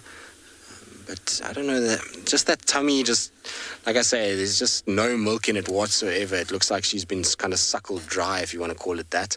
I know it's not really a nice thing to think about, but it seems like there isn't a lot of milk production. I mean, it's difficult to tell. Like I say, we need her to lie down and kind of kick her back legs out a little bit, or roll onto her back, and then we can actually see her tummy, and that will really tell us a lot more of what's going on. But yeah, let's catch up with her. She's obviously moving off fairly quickly, so I'm going to try and keep view of her and see where she heads.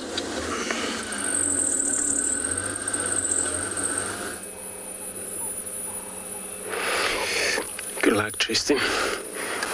With the Tswalu. Hope everything's okay with her. We still with this bride now. One of the young one went right to the top of the mountain there, and we've been seeing a lot of change here, movement around here.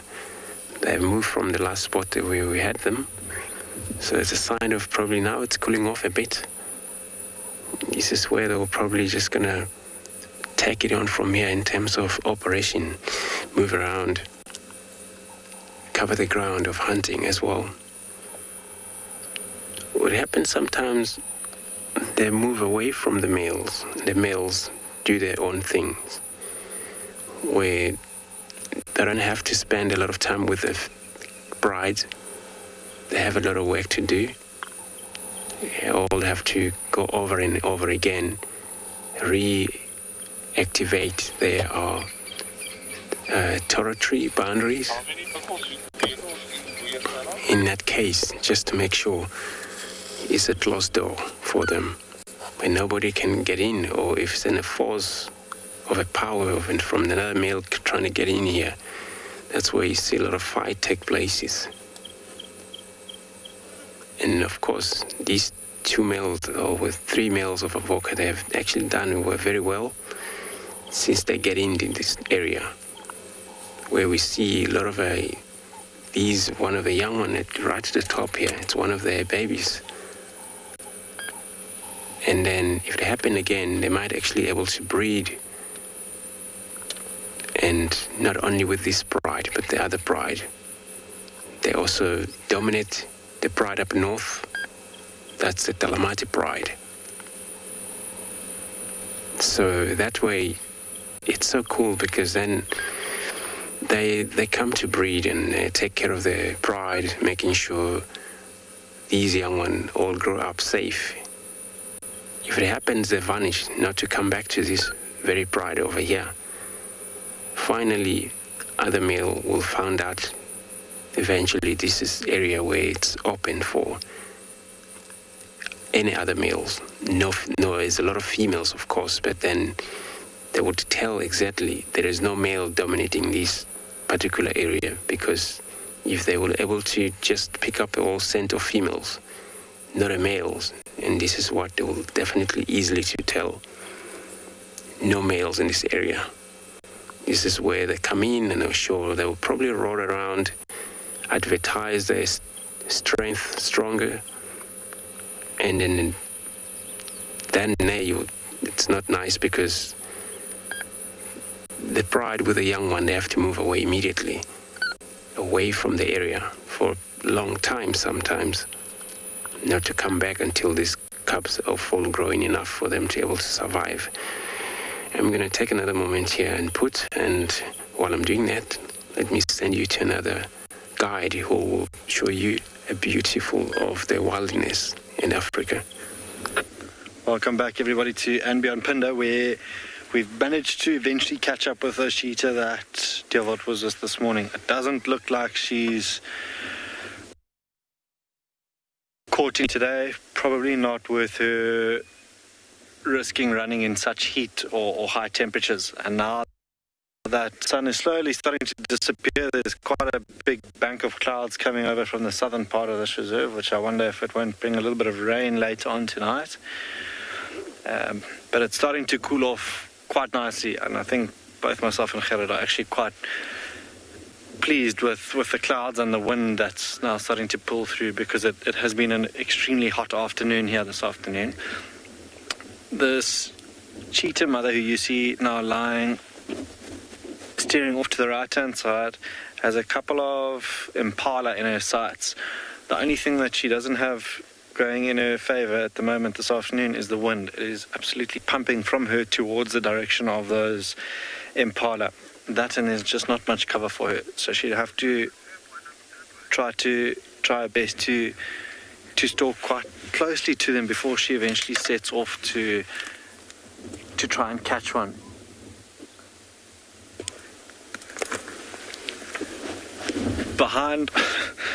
You'll see behind her youngsters is a wildebeest who quite nonchalantly was just lying on the other side of the road. There's a road between the two, was just lying down watching them. It was actually quite amusing to see them, but you can see the two youngsters lying together, and maybe mom set off for a hunt. That's why there's a little bit of a gap between the two now, the youngsters and mom. But mom's still got her head up. The youngsters I think are also just enjoying the break from the sun this afternoon and the heat. But mom's still got her head up. She still keeps scanning around out of the thicker areas. If this wind does perhaps die down and the pressure drops, we might start to see things like Ngala coming out into the open that she could then potentially hunt. But for now, you can see her eyes still sort of slowly closing, almost like us on a flight when you start to doze off and then you're wide awake again. That's exactly what she's doing. You see her eyes closed there, but very alert as well. In an area like this, I'm not sure, there could be things like lions around. They too would probably be hiding during the heat of the day, but they luckily were seen quite far away from here this morning, so she doesn't have them to worry about. But there you can see a slight break in the wind, or a gap, respite from the wind.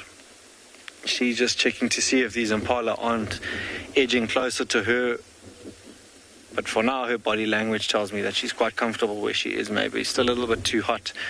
If she was interested, she'd get up, actually sort of just weighing up her options of distance, the wind, etc. But these Ngala are really now slowly but surely making their way quite quickly towards her. So it'll be very interesting to see how this pans out. The wildebeest also hasn't sounded the alarm, so no real need for the impala to look in this direction.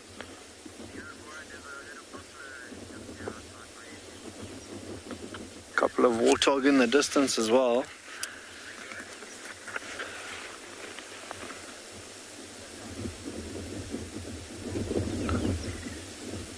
Now, you see, that's the sort of encouragement we'd like to see. So she might, I'm going to stick around here and see what she gets up to, but she might eventually stand up and slowly start walking towards him now with a little bit of grooming as well.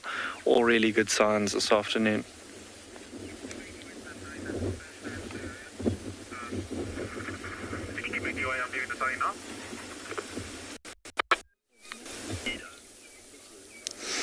Well, there's good signs is that Tswalu is, well, living up to her name and being on top of Shidulu's. She's actually, well, Shidulu is a termite mount, which is what she's on top of now, but she's hunting at the moment. She spotted herself a herd of impalas on quarantine.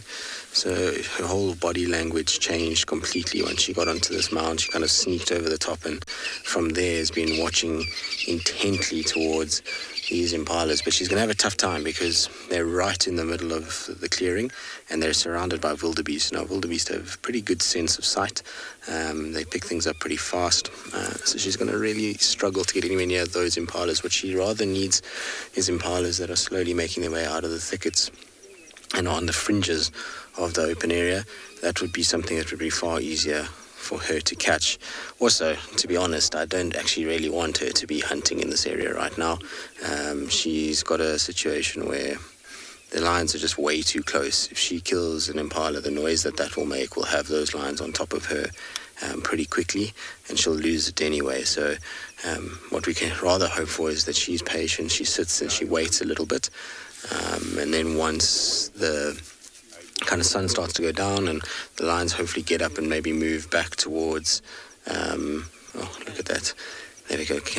Let's see her tummy quickly and just see if we can see anything clearly there. No, not really, can we? It's not the greatest angle. You can see the fur around the teats, but you can't really see if it's matted at all. It's difficult to read anything into that. That just looks like a hairy tummy at this stage. I mean, those little ones are so small, they haven't completely destroyed the hair around the teats just yet. So we can't really make out much from that at this stage. I think it's just going to be a patience game with her until hopefully we see some sort of sign of the cubs or her calling again and attracting the attention of males. Monica, is she the daughter of Anderson? It's thought to be the case, given that, Anderson was territorial over the area where she came from. But I'm not sure her DNA sample actually has been conclusively proven yet as to who the father is. I need to actually double check that, to be honest with you. I can't remember if hers has come through the test result on hers. But yeah, Anderson is what our best guess would be, given where she comes from and where he was territorial at the time. But you never know with leopards. I mean, like with Tiani, we all thought Tiani was Anderson's offspring, and it turned out through the DNA testing that it was Tingana's, even though Tiani to me still looks like a spitting image of Anderson. If you see them side by side, it's ridiculous how similar they look. But maybe that's just us reading into things rather than that actually being the case. But how cool is that shot? Isn't that beautiful? That's as good as one could ever ask for a leopard. It's like that quintessential kind of leopard on a mound. And this is the one thing about Shidulu. It's why she's such a firm favorite for so many of the guides in this area, is her ability to just completely wow guests and those that see her, because she's always up on something and posing, and whether that be a tree or a termite mound or just anything really that she can get height, she does, and she often provides the most amazing sort of viewing because of it. She's starting to fall asleep. I think she's going to wait until it's dark. She now knows where there's targets and prey animals, and I think she's going to be a clever girl and wait until it gets a little bit darker. Clever. All right, well, we'll sit here and we'll just be patient with her and see what she gets up to.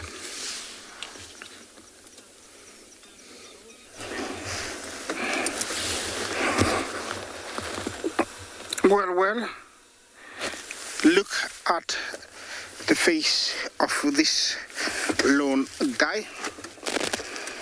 I will be sharing his facial features with my lion gurus around the Mara, see if he's got an identity. So tomorrow I will have an identity for you, because now I can see his face. This is a very fully grown lion. He should have a territory. I don't know where he's come from, but it's nice surprise. It's a nice surprise. He seems to be looking always to the left, that side, or to the right from where I am, and I don't know what he's expecting from that side. See his swollen nose? I don't know what happened there. Could have been a buffalo got him, could have been a bad slap from a lioness or a lion during feeding. There's only 2 times, actually like 3 times, when lions disagree, with one another. One of them is when there is to take over of a territory. They can actually kill each other. The second one is during mating. Males don't tolerate each other. They will hurt each other. And the third one is during eating. Whenever there is no enough to feed on, big males like this take all the key kills, or if it's a small meal, they will take priority to feed on it before anybody else. And sometimes if there are 2 or 3 males, they will fight one another for that small meal, and a wound like this could have come from that. Mind you, from the 3 incidents that I've explained, 2 of them are mended very easily and quickly. After the honeymoon or the mating is over, male lions will bond very quickly by rubbing their heads together, licking one another, and sometimes even rubbing heads and falling on one another. When one is lying down, the other one would come and just drop directly onto the other one. That is mending the friendship. The other one is after eating. It's like they tell each other, don't you worry, I was very hungry. On the next meal, you can take it over. I was there first, or I was eating on that side first, and so I deserved it, and that's why I took it. But immediately they will lick each other. Same thing, rub heads, fall on one another. Even sometimes, race around, play around. It is bonded and mended very quickly, and soon after that, problems are over. So that's why they're called the most sociable cat of all cats. And they need each other because hunting sometimes is teamwork, and a lone lioness sometimes can bring down an animal that is available within their territory. And that's why you find in some areas like here, prides of lions are so big, they can be up to 16 to 20. And the main reason is they can sometimes bring down big animals. Otherwise, a lone lioness can really suffer if there's nothing else apart from buffalo and giraffe within their territory. It is normal for lions to sit like this after maybe a long walk, after checking the area and finding out that there is nothing. They will save their energy by dozing off for about 5 minutes, hoping that something will pop by and they can get into action. Remember to talk to us, #WildEarth. Question, comments are very welcome. The temperature has sort of dropped now, and it looks very beautiful. I'm surrounded by rain all around. Everywhere there is rain, but where I'm still quite dry. It's a beautiful setting that we have here. It's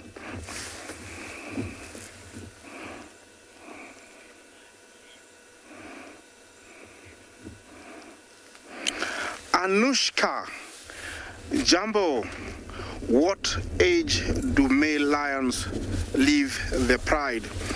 They leave their pride at the age of about 3.5. 2 reasons is they become too big and they're eating as much as the females, and so females gang up and chase them. The other thing, they become a threat to the main dominant male, and so he will chase them away, and so that is the age they leave the pride. They become nomadic after that, and they will hunt big and slow animals like buffalo, giraffe, young hippo, because they're also very big. Remember, the size of a male lion is twice the size of a lioness. So at 200 kilos, 250, both of them can easily wear down a fully grown, buffalo after tiring it down for over an hour and bring it down. So they bond, they form a coalition and accumulate lots of fat and strength. They become intimidating, and this is when they go out in search of territories that have got either an ailing male, an elderly male, or a lone male, and they can tell that by sniffing around and smelling around and picking up all the scent marks that he has left, and they move in. Sometimes, if they are not big enough and they cannot challenge him, it has been seen where he will accept, the prevailing male might accept the younger boys, and with that they can have, a stronger coalition. Yes, time for another nap. Yes. Well, when he's seated like this, if you are new to the pack and not very used to finding lions, you could easily drive past him. I'm gonna sit here for a few more minutes. Let's find out what one of my colleagues is doing.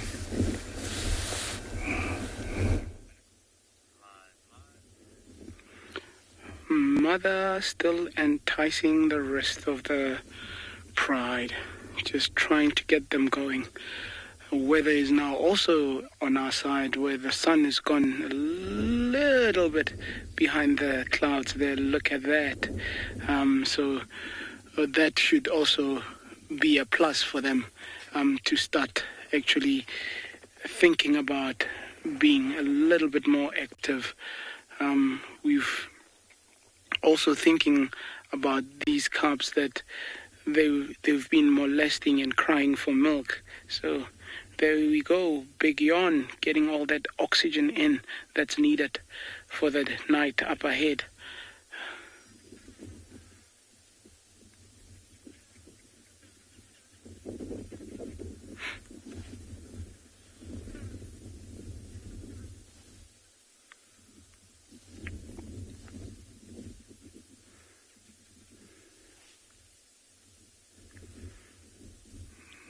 Yep, those are positive signs.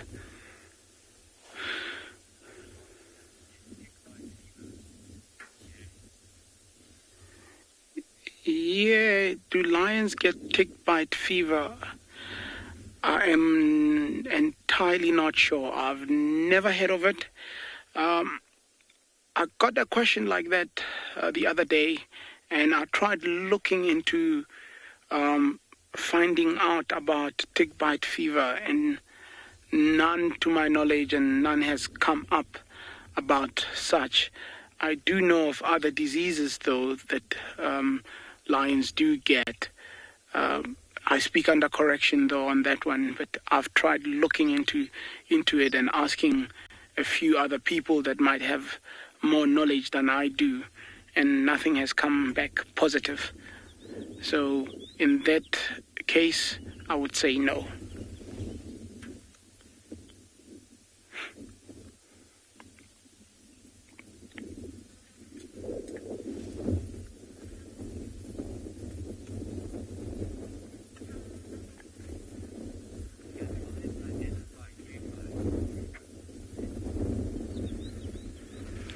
Tim Shek, can lions identify us to a fence? Obviously, with a fence, it's a barrier. Where with us, it's just another object that can coexist with them. We've never posed harm to them, and we let them take their daily routine and their daily activities without us actually inflicting in them. So we view them at their natural behavior. Whereas a fence, on the contrary, is something completely different. It's stationary, it's static there, and they cannot go past it. So those two things come as different elements or different purposes with them. A little bit of marking territory there. with peeing and kicking like that, and leaving a saint for the others. So you'd often find other members of the pride coming there, like the males that are in absentia here, would follow signs like that and scents like that. And when they do get there, they'll actually curl their nose and try get all that smell or directly onto their veromonasal organs and assess what has happened there. Are the females close to heat? What directions they've gone? So all that information will be contained in urine like that. Look at the interaction. Beautiful.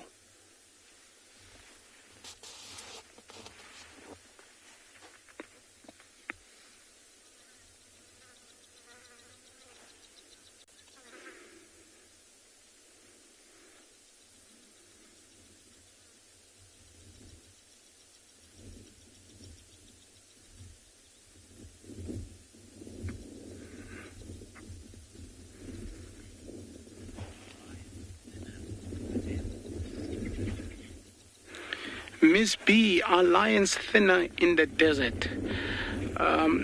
Lions in the desert tend to be more robust. They are more muscular.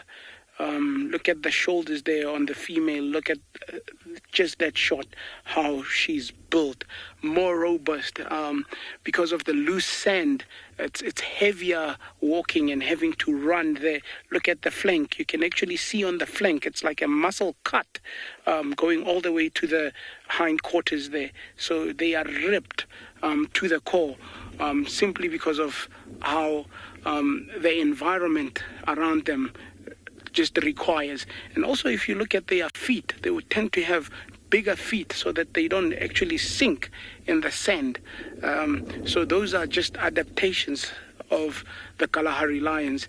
I mean, the Kalahari is all about adaptations to survive. Everything has to adapt to the condition. If it doesn't adapt or change to suit what's around, it's not going to make it. So yes, they would be more built in the sense of muscular proportion, and also in the sense of how their footing would be, just because they need that. It's a different way of surviving.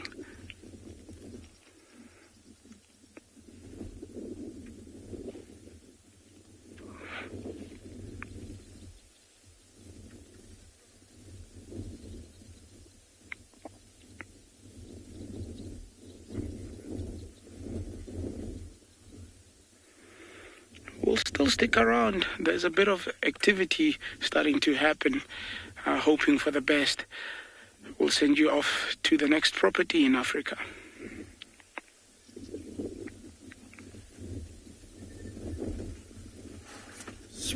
Speaking about lions getting a little bit more active, we thought this cheetah here in andBeyond Phinda was going to get a little bit more active. The impala on the right-hand side that we saw sounded the alarm, and then there were Ngala alarming in a drainage line further, just back behind where this mom is lying. There's a giraffe that we can see as well. I don't know, it hasn't come out of the open just yet, but in an area like that there could very well be something like a leopard that's been spotted by Ngala that then sounded the alarm, and she actually got up and walked in the direction of those Ngala. Maybe, you never know, if it was whatever it was that spooked the Ngala and the Ngala ran out into the open, that would be the perfect opportunity for her. But because things like lions are now going to start getting a little bit more active, she really has to use this opportunity now before that sun completely disappears and it gets dark to hunt. Because if that doesn't happen now, there's going to be hyenas out and about, leopard, lion, that will all potentially steal that from her. And she now is lying with her head up, but the impala, like I said, have disappeared. The giraffe we can just see the legs of, and I'm assuming it's just carrying on browsing on the other side. But her and her two youngsters, I think lying out here is not a bad spot for them to spend the evening, because they can see for such a distance, if things or predators are making their way towards her, she can get away in time. But she really has to, if she is going to hunt, she has to do that now. It's a lot cooler now. That big bank of clouds that I spoke about is now basically right on top of us. And our rain usually comes from the south, so I wonder if we won't get a little bit of rain a little bit later on this evening. You can see now it's much needed, this little blanket of clouds we've now got. With the cool breeze blowing, the temperature has dropped significantly now. It's actually quite a pleasure to be outside. Earlier on, different story. But very ominous looking clouds starting to pull in here on andBeyond Phinda.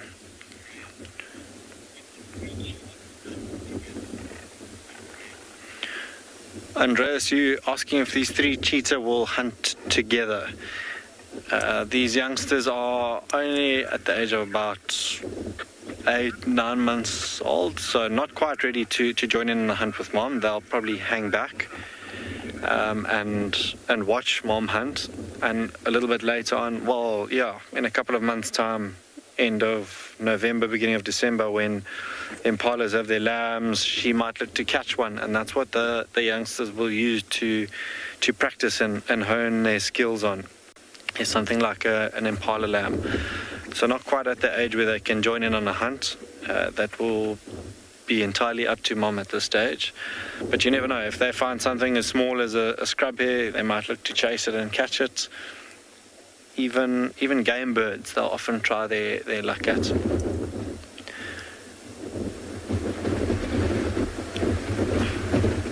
The wind is still blowing quite a bit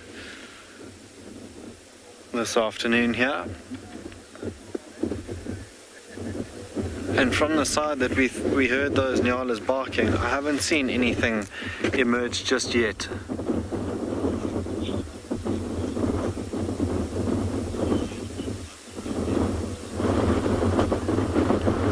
Tom, you're asking why cheetahs have darker eyes.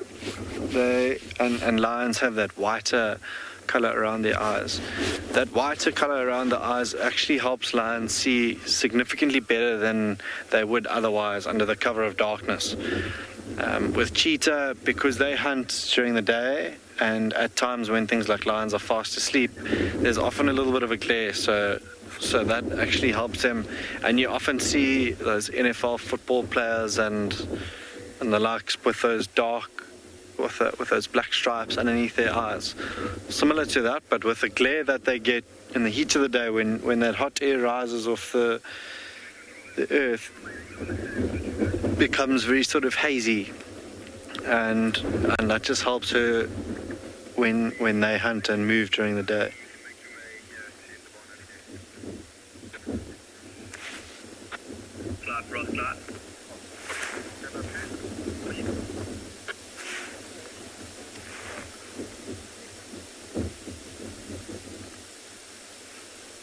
A couple of ox pickers you saw now. Gerrit was able to find the legs of that giraffe off in the distance. I don't think that giraffe has seen these cheetah just yet. We spoke about how curious they can be when they do see a predator, but it's got its back towards us and hasn't noticed them. The wildebeest also just staring at the cheetah quite longingly, maybe hoping for them to go away out of his territory for the evening, but hasn't sounded the alarm, of no threat to him. Maybe a young wildebeest would be a little bit easier for mom to catch, but she is not going to risk getting injured with something like a large wildebeest bull.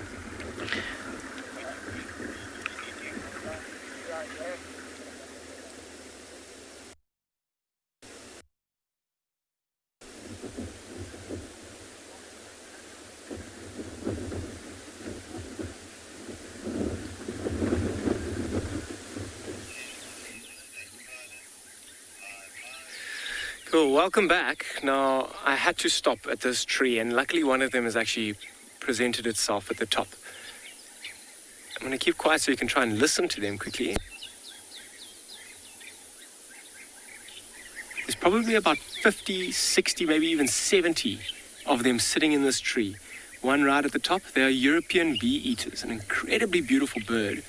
And it's very difficult to see exactly what it looks like, so I've got a visual aid here that might help us a little bit. So, a beautiful bird over here, this one over here, and it's got a very blue chest, yellow in the front, and they fly in these big flocks making this beautiful noise. And I'm going to pop back, oh, a whole lot of them have just flown out. But interestingly, I mean, they're not quite as bright like this. They've actually just made a huge journey from Europe all the way to here, coming from around Spain and those areas, arriving for our summertime here.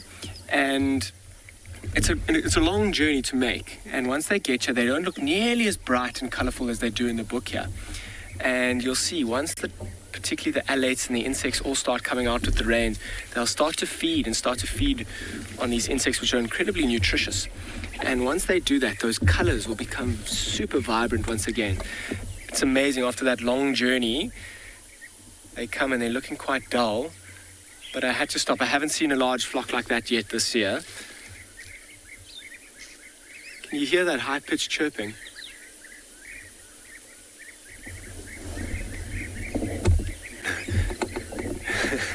Good try, Oates. A little bit tricky. Right in the top of this beautiful fig tree. I mean, they're all settling down. They'll very likely be resting and roosting into this tree for the evening. I'd love to see a whole lot of them fly out at the moment, but I'm not going to chase them. But really good to see them back. I'm really excited to see their colors come out in the next few weeks.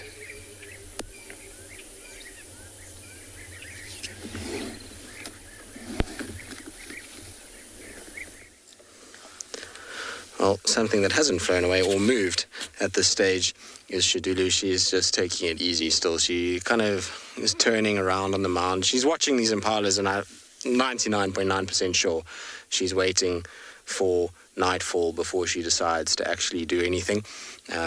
She keeps moving though. I think we've driven around the same mound in circles about 4 times now, just with her kind of flopping from side to side. Still can't see nicely kind of between her back legs. She's just holding her legs in a funny way at this stage, which is making it difficult to kind of see if there's any really fresh suckle marks on there. And like I say, because the cubs are so young, they haven't yet removed a lot of the hair around the teats. As they suckle for longer, so that hair gets less and less and less. But in this case, you can see there is a kind of movement of the hair just in between those legs, but whether or not there's fresh suckle marks is really, I'm afraid, difficult to say. And I actually get the feeling that it's just going to be a time will tell situation. We're just going to have to spend more and more time with her and hope that she either eventually reveals the fact that she's mating, or the cubs make an appearance. I think that's all we can really hope for at this stage. There's not really much else we can do, but she can see she's getting a little bit sleepy now, and that's why she's kind of bobbing her head down.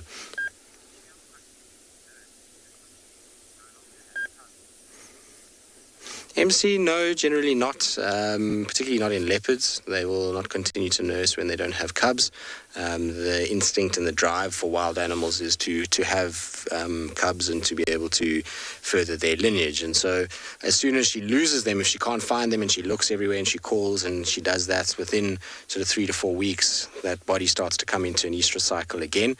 And she knows that then she's got to try and find a male and start to mate. So she won't continue to produce milk. The body will shut down the milk production as soon as she's feels like she can't find them anymore. As long as there's a constant kind of supply of milk, or a constant kind of feeding on there, milk production continues. But as soon as it's stopped, then there's no feeding, the body starts to slow down the production of milk completely. So she won't be producing anymore. But isn't she magnificent? I feel so sorry for her. It must be such a weird thing for them because, like I say, their drive is to continually breed, and so whether or not they feel grief about it is always something that people ask. And I personally believe that there is some semblance of I don't know if you want to call it grief, or there's some semblance of emotion that takes place with these animals, and you see that when they lose cubs, in that they go to that area, they call, they sniff, they chuff, they pace up and down, and you can visibly see a sort of distress in their movements.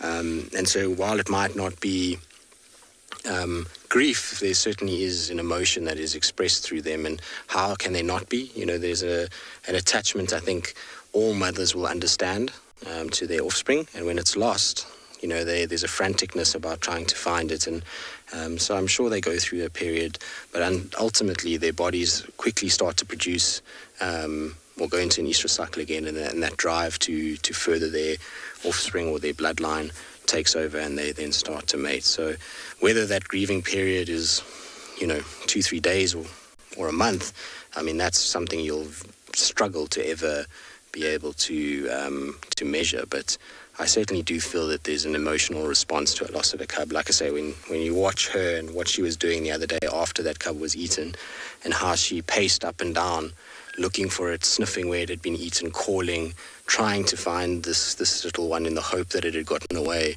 there's definitely an emotional response from this animal to the event that's taken place. But ultimately also they got to survive, and so they can't linger on those things for too long.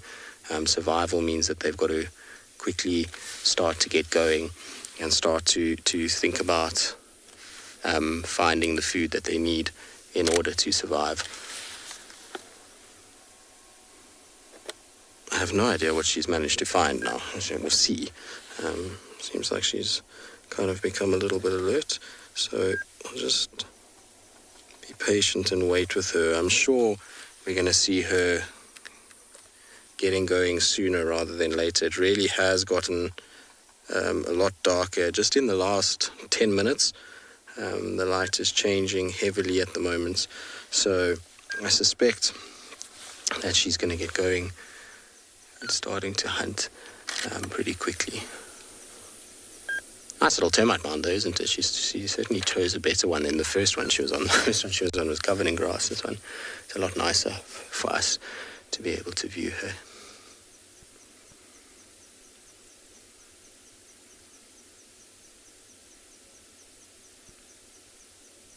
You can also see the rate of breathing, how it's changed through the afternoon. If you've watched the cats, particularly the lions probably here at Juma, when it was hotter, that they were panting heavily, and you can see she's not doing that. So it definitely has cooled down a little bit as well, which will play into her hands.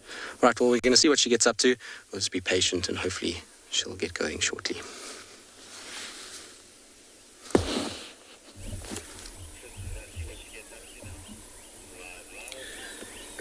As we were going on the bank of this riverbed, we managed to find a couple of beautifully huge kudu bulls. And I mean, this is particularly, the light on the kudu isn't amazing, but how is the horns? The sky in the background is really highlighting them.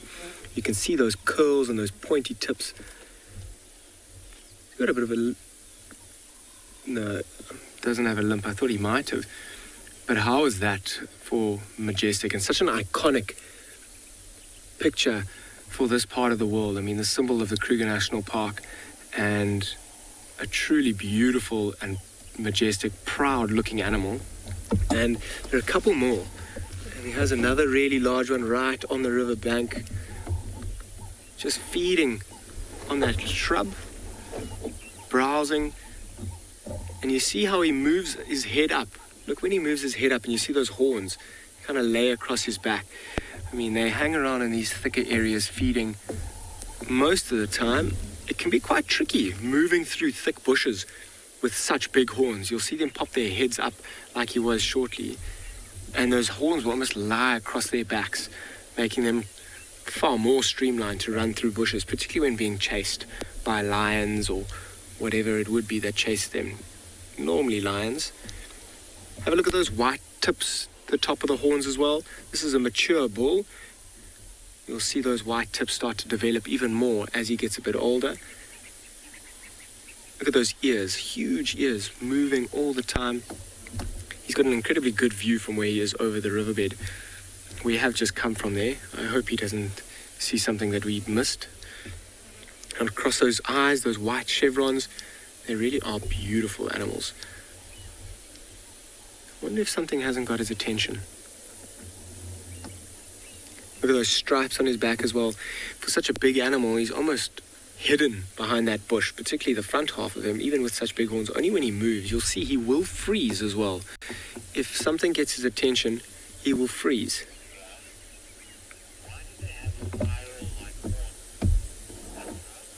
Rudra, if I'm saying that correctly, why do they have spiral-like horns? Quite interesting question, that actually. These horns, although they are incredibly big and strong, they're not really used for fighting so much. The spiral horns are far more of a display than anything else.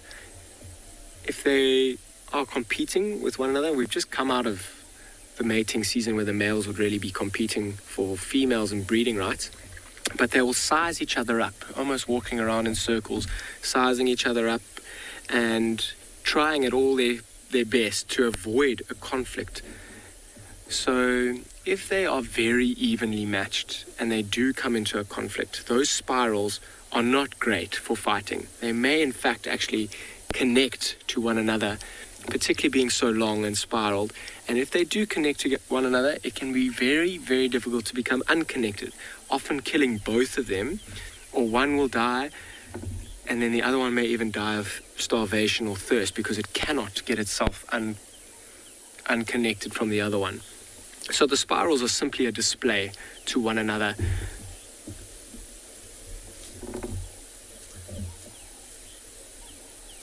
Moving from that bush to the next, you'll see quite picky. They won't be eating grass. They'll rather be eating the fresh shoots off of the shrubs and the trees on the riverbed. That's on the riverbank, rather. That's why we see them on this riverbank. The density of the trees is much greater. It's got a bit of a beard as well. You'll see when they get quite big, they have these magnificent beards. I mean, that's quite an impressive one as well, and these very thick necks. So what a great little stop this. I mean, it's always great to see such a beautiful big kudu. I'm going to keep going. It is that time of the day where the nocturnal animals are starting to move around. I'm hoping to see if we can't find some this evening or afternoon.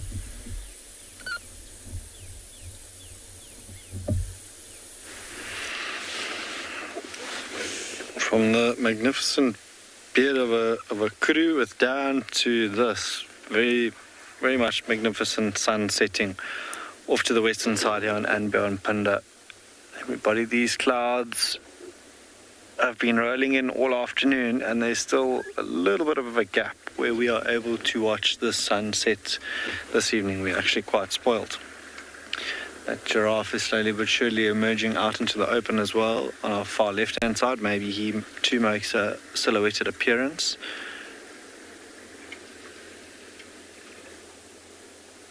But have a look at that view, and you can now see these clouds that are moving at quite a distance overhead. Beautiful formations, and that wind that we spoke so highly of earlier on that hadn't stopped sort of relentlessly blowing through this reserve has now almost come to a complete stop. There's a slight breeze blowing now, but yeah, that gale force wind that we were experiencing earlier is almost non-existent.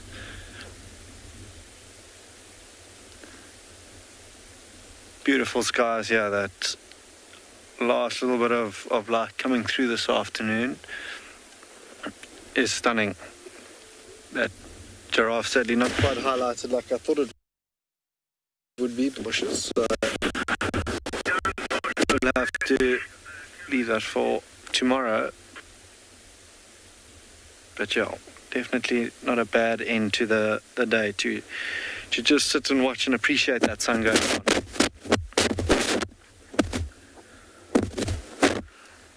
I'm hoping that we're not missing any action behind us. We've parked on the opposite side of where those cheetah were, so she could get up and set off. Although, like I said earlier, I don't think she's going to do that. She's probably just going to remain out here for the night, out in the open where she can see things coming from a distance.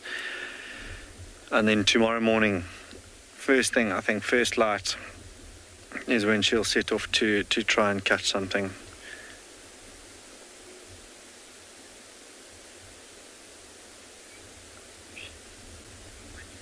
couple of birds now chirping as well. There's a southern booby that I hear. I could hear a rattling testicular just now as well.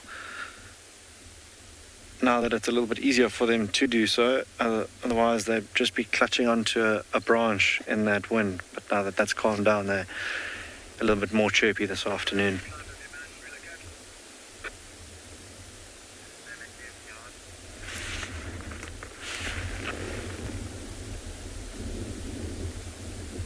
From sunset to cloud cover to lions at the very top of a dune crest. This is the mother of the new cubs that we had earlier on.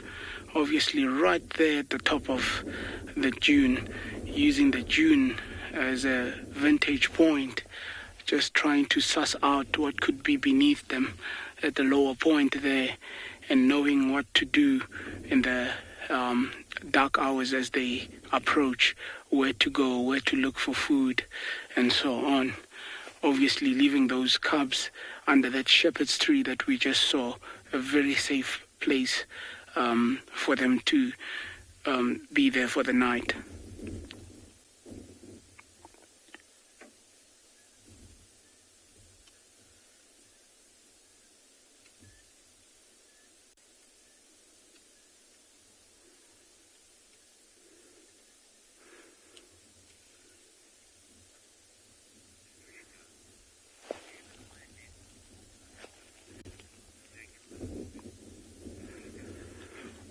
Anushka, do the lionesses also have the Jacobson's organ? Yes, they do. With mammals, we tend to refer to it as the verumonasal organ, and with reptiles, we refer to it as the Jacobson's organ, but pretty much the same thing. They do also need to be able to interpret what is around them, as in where the males have gone, where the other lionesses of the pride could have gone, where the other lions that don't even belong to their own pride have gone. So all of that would help them to analyze what has gone around the area. Here's a very interesting point to think about. Me and you, we talk and our voices are gone and it doesn't last. They need to talk in such a way or communicate in such a way that it lasts longer than a voice or vocals. So smell becomes that element that can help them actually achieve that the communication is kept long after the animal has gone past. And that's why those organs are very important for both male and female. So it has nothing to do with gender there. It's just the species being able to communicate and move forth as a species.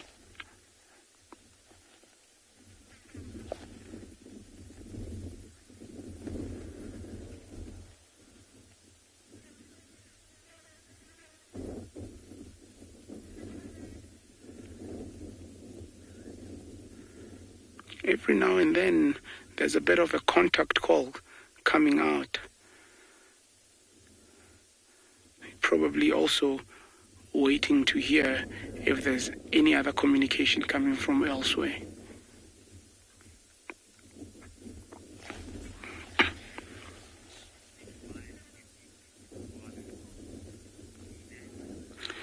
Scenic, what makes lions unique in Tswalu? The breed or the kind or the species of lions that we get here are the Kalahari or the desert lions.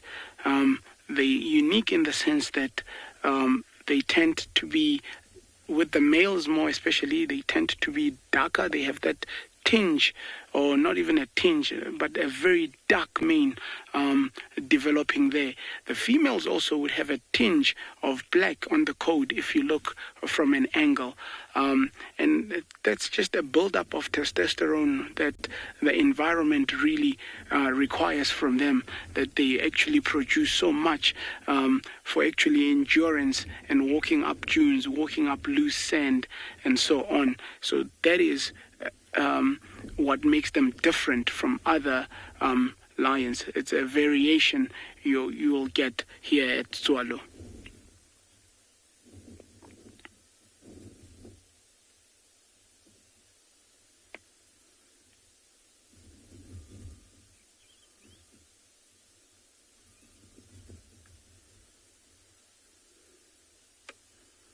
straight into the wind also, trying to use the wind, try pick up any kind of smell coming from down there on the dune.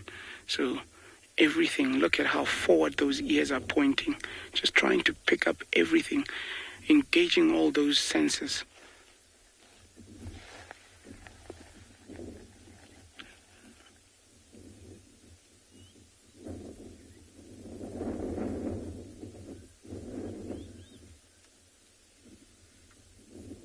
There she moves down.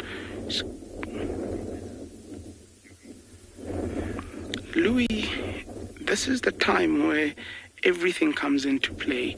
You look for dinner, you start looking for where your other mates are. So this is the critical hour where you have those decisions have to come into play. It's all tactical from here on. When darkness comes, these guys have to operate. They, as nocturnal as they can be, they've got the advantage once it goes dark. So this is the assess and reassess situation for them.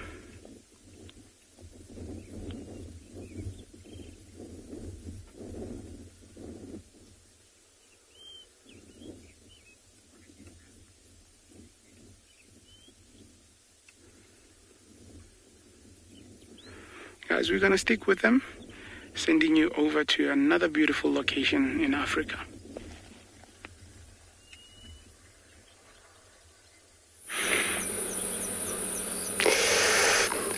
Very nice.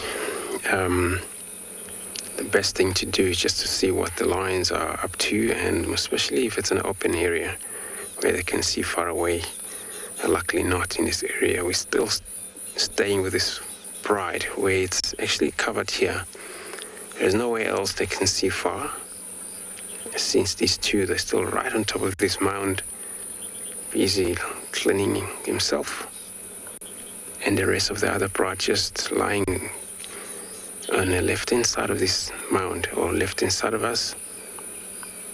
As you can see, they're all legs up. The two male have left far from where we find them early this afternoon, so they haven't come to join here, but they can able to see one another. Remember, when the males have females, this Pride, they all rely on the Pride to be able to do the hunting, which they're very good at. They have a lot of strength, the females, quite good in hunting. So the only bad thing is that when they kill something so small like an impala, of course, since there are two male, they're just going to run into that position and then take over the kill. More likely not allow the female to feed anymore if it's a small prey. But if it's a zebra, kudus, for such a pride like this, that would be good for them, for everybody to be able to have enough of feed here. You know, they've been spending a lot of time today. The temperature was actually far enough higher to actually bring a lot of heat. Of course, digesting was so quick, even though they had a Hippo a few days on the west. But they'll probably be hungry again. Definitely sure that they might actually be able to do the hunting tonight. I'm not sure how big a Hippo was, but you know, they are very quick on digesting, so that there's nothing actually on them anymore. This one can't stop licking herself. So there on top of this mound, it's all about better chance to see far enough, where they have a lot of energy. These young ones, they can do a lot of things, play around, sometimes go lie close to their mother or on top of their mother until their mother warns them, oh, that's enough. We're not sure, maybe if they stood up here, just, you know, when they get to hunt again, this is when it's dark, you know, they're probably going to move the direction of where the buffalo is. So they always listen just before they get up listen to what's going to be around, since they use smell, hearing, sight as well. If they can able to hear far enough. But from smelling where the prey species was, sometimes they can able to tell what it was, warthog, whether it was zebras, because they actually, all of them here, all full growing, they already have a lot of tests of different animals. So they learn enough. If any animals they hunt, what kind of test they would expect to get from them. And they definitely have to push too much on hunting, because this young one, most of them not drinking milk right now, so they are on meat quite a lot. And they cannot do hunting by themselves. They need their parents. At the stage, they weren't going to be left behind on their own. They would keep up with the pride. And this is how they were able to learn, get the skill. This female, when they hunt, they will spread around. And these young ones already notice if they ever female on serious hunt, they hold back and they all just stay far, just to see how the parents do, so that next generations, they would actually able to do it themselves. I've seen quite a few young males in this pride, which they are still part of the pride, where the father still avoca males. And those ones, they were probably going to grow up safe, and when they about 3.5, 4 years, are probably going to be pushed off from this pride by their father. And this is where they would probably nomadic male somewhere else where they go. They have to look for their own territory to be able to dominate different pride. They cannot dominate their sister or their mothers.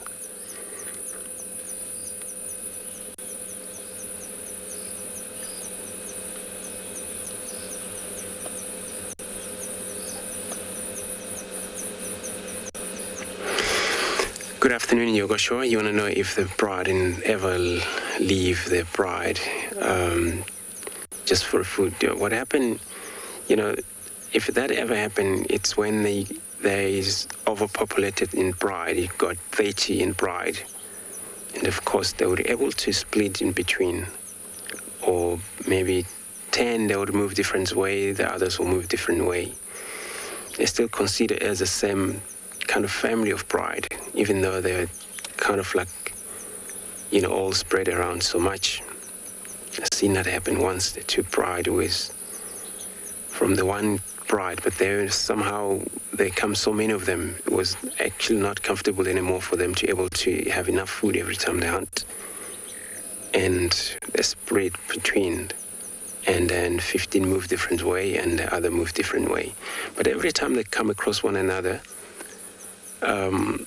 they kind of like not sure what they're looking at, more especially when they're far apart, until they get close enough to each other, able to smell each other. But that can take a while. That behavior takes actually a while for them to be able to recognize one another. But until they joined up and then able to smell the same kind of family reunion in there, and then otherwise, that's how they're going to join up again. So yeah, it does happen. This has come from where, they come overpopulated in pride, and of course they will spread apart, and pride moves separate way, and other one moves separate way. Comes comfortable for them to able to sustain their lives, because the key, it's actually about feeding for them.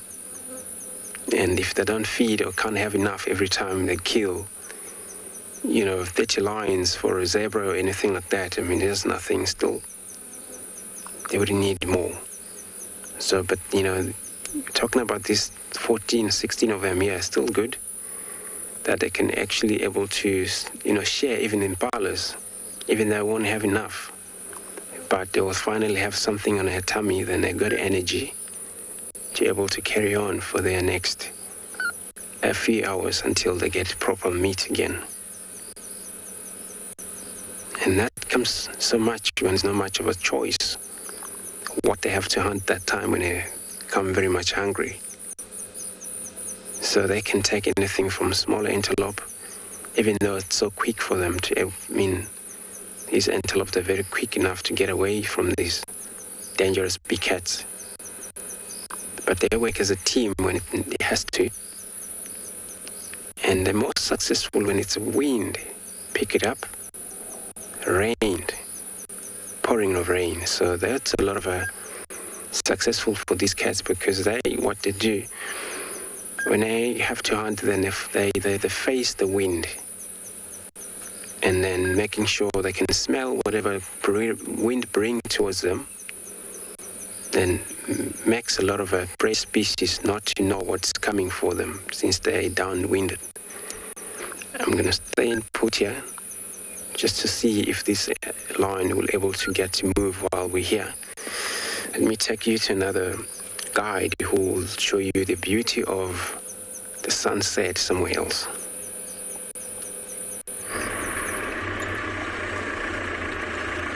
Just repositioning for our lions. They've now come down the dune.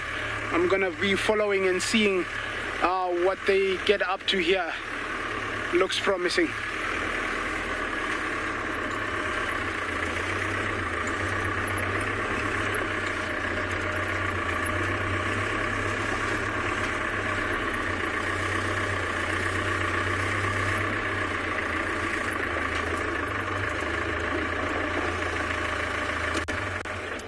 Look at that.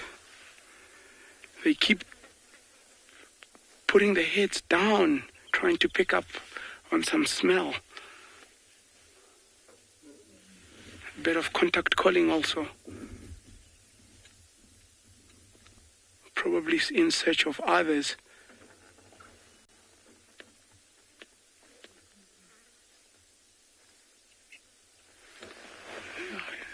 We'll keep following.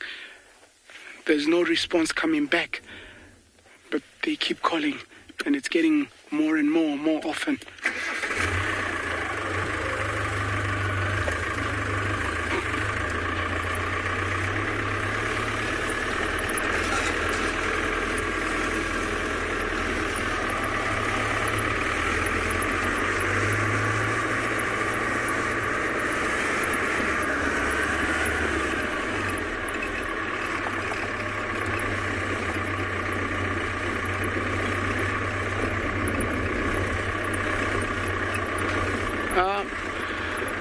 Yogeshua, do lions know their prey from far? Lions don't have a very developed sense of smell. So if it's fresh and pungent, they'll be able to pick on some smell and follow through. But if it's a little bit old and comes from far, sometimes they actually miss it. They don't have a muzzle like things like your hyena, where the muzzle is very long and elongated and well established to pick up smell from afar. They've got quite a stubby short muzzle. So when it comes to a point of actually smelling, they lack a bit, where hyenas, for example, would be able to pick up smell from afar. So let's keep following. These guys are now getting on a mission. Let's see how we can try keep up with them.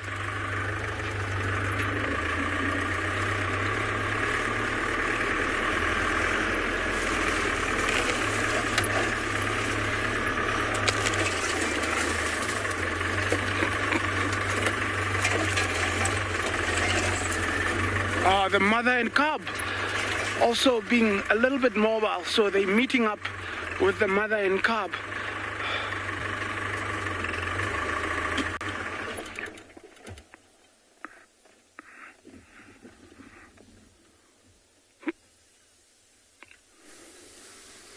Well, the lioness is meeting up with mother and cub. Shadulu is now on the hunt for real, and she's taking us through, well, what can only be described as a horrible, horrible block. Luckily, she's come out into a more open clearing. The only reason I knew, well, we managed to find her again, is that I've actually followed her on this exact route a few weeks ago, or months ago, actually. And so we kind of knew where she would pop out, but she went through kind of Mordor to get to where we are right now, which wasn't so pleasant to follow her through, but we've made it out the other side, which is always a good thing, and so we still have her. Now, this is where I initially thought that maybe, just maybe, this was where she might den if she was going to have her cubs. This is where she was spending a lot of time at one point, and so who knows, maybe that's the case, but she looks like she's chasing the odd thing, so maybe she's just more in hunting mode. I've got to try and figure out a way to get through here. We're going to try and see if we can cross this little drainage line. It's going to be interesting to see if we do get through here. Might be a little on the steep side, but we're going to try. Just got to go slowly, because otherwise we're going to end up almost being like a stuck, I don't know what, in the mud. So there we go. We managed to get through, which is good news. From here, it's pretty plain sailing. If she keeps this side, if she goes to the left, we're going to have a bit of a problem. Also, if she really starts to hunt if something in earnest, I might just let her go and carry on doing her thing. I think she's had a bad enough week as it is without us disturbing her too much by off-roading. It's not something we want to do too much. So if she really starts to kind of stalk and go into a very different mode, then we'll try and kind of let her be. But she's definitely alert. I mean, you can see every now and then she's stopping and listening and looking. There's nothing that I've seen in this area, but for some reason she was sitting on the mound and she was very sleepy, and all of a sudden she just bolted upright and went straight through the drainages and came this side. And there was a few francolins that were alarm calling. It's also very close to where I had some vultures the other day, so maybe there's a few birds of prey that are still left, or a smell in the air, or she could hear something, and that's why she's decided to come into this area. See how she just stops, and how her ears are focused forward. The tail's not twitching, so that means that she's not seen anything. It's only when that tail starts to really twitch does it indicate that she's seen something. The problem is that she is walking directly towards where Andrew is with the lions. If she carries on the route that she's taking now, that's going to take her straight into them. It pops out at exactly where they are sleeping at the moment. And the last time I followed her in this area, it took her in that direction. So let's hope that that's not going to be a repeat performance and she gets waylaid and distracted by something else. All right, so I'm going to try and kind of see where she's going and figure out whether or not we're going to keep up with her and whether it's worth keeping up with her. I think we might just let her go from here.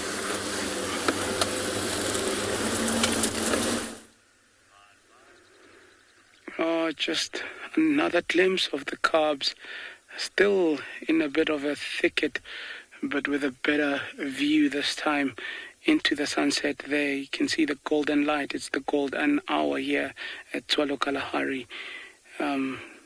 Still a little bit shy. Look at that.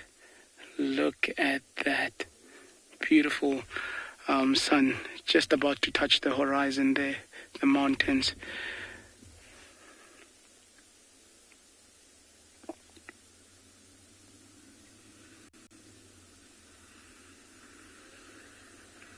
Mom's still keeping a close eye there with these youngsters.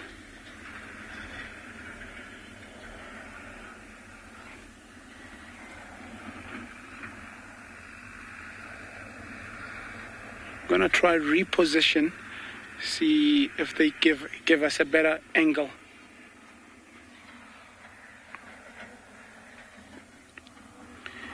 Yogeshwar, at what age do lions get their mane? From about 1.5 years, you'd start seeing the mane developing from the chest in between their legs, and it will start covering the head from the sides. And then from there, it will develop a fringe into their prime, which is about 5-6 years maybe into their prime. And then that fringe starts falling back into old age, and they become bald again. So from about 1.5 years, that's where you start seeing evidence of the mane actually starting to develop there. Let's see if we can get a better angle here. There's a bit of activity just about to happen. So let's...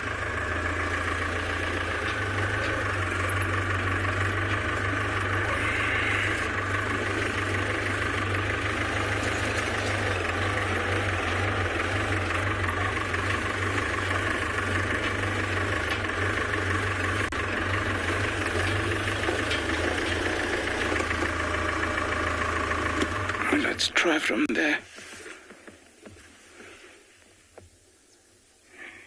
There we go.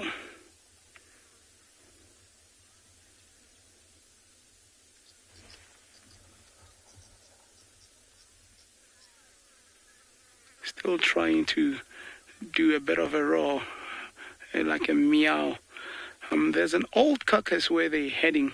I wonder if that's where they probably want to start heading and maybe start playing around with a carcass there. So still, I'm gonna try swing around to where they are heading and see if that's their intention.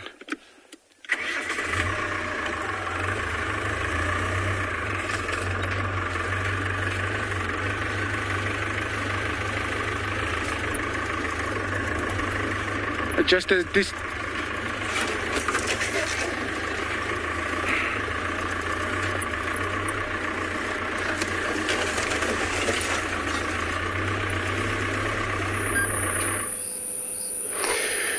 Beautiful lines to lines. How's that? These, you can see there how they love one another, cuddly, kind of, yellow grooming there. That tongue is very rough, kind of. That's what she's doing there. We're able to get a tick out of the skin right away. They can able to pluck thorn in their feet as well. If they get thorn, they can do it themselves, use their teeth. But, of course, that tongue can do much better on them. Very rough. Once she's up, sign of probably, down again. I was about to say that it's probably the time now. They're all cooling off. There's a better chance for them. They're able to stood up and take any direction they want. And the wind died down. Can be a little bit difficult for them to able to smell or anything around them. But they are one of the best lions. They can do anything they can in terms of survival, hunting for a killing. So at night, what they do, as you can see behind their ears, they have a patch of black, also tip end of the tail. Not sure, there's no visible of a tail that we can see right now. Also, tip end of the tail is black. There it is a little bit. So, but this is actually, they use this kind of communications, especially when there is one young one, a whole pride here, able to follow one another looking at this pitch black. Of course, they don't have to have white because they has to be well camouflaged. For them to be able to succeed in hunting, they'll ambush. Even when it's a very open area, they can take their own time targeting on one target, depending on how many prey species in that group. So it happens when they get around, possible they come out with maybe 2 prey species, if it's impala or a kudus, and sometimes one target will be down in that time. And during the hunting, sometimes they're lost in the missions. Once that happened, you found there was a lot of noises during that chase. One finally couldn't catch up with the rest, but they would have to communicate. If they in their own territory where they dominate, like these one, they on this area where they're dominated by males, they were able to roar, they were able to do any communication they want. But if that happened while they're in a problem of getting flushed off by new males, or then they have to run around too much, they don't actually manage, they won't do a lot of communication sound because then they're attracting themselves for danger towards them. It happens, lions, they overlap territory, go hunt on somebody else, different pride, territory, but that is nothing to do about taking over the territory. It's all about maybe there's prey species that ran into that area and they have to cross over, and they will go kill if it's possible, eat. and they will be able to make their way out of the property safely without any harm. It's so cool here. I'm going to stay put while they're rising their heads up. I'm going to take you to another safari guide who will be continue to show you the beauty of this kind of a day. So beautiful.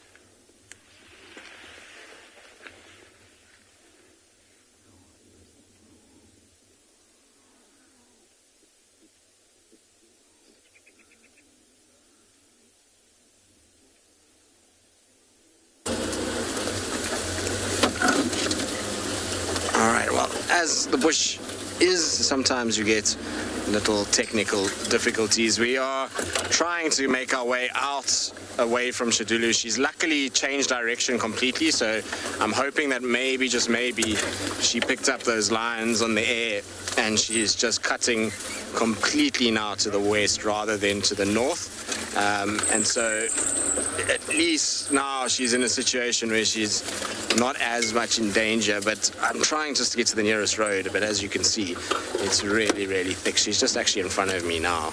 The problem with this is that she's taking the clearest route to get out of here as well. So that's her, and I just don't really want to be with her right now.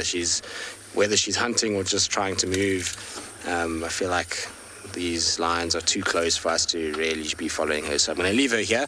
Like I say, she unfortunately is walking the exact route that I need to go to get to the nearest road, so we're going to have to follow her a little bit longer, but I'm ideally going to let her go. So I'm going to try and angle past her now shortly and then out of the area and leave her to her own devices, which is always, I think, the better thing to do when you've got another predator close by and you've got a number of kind of factors involved at night, you know, when you've got lights and vehicles, and I mean, you can hear we unfortunately make a bit of noise when we go through these thickets. It's better just to kind of let her get on with her thing.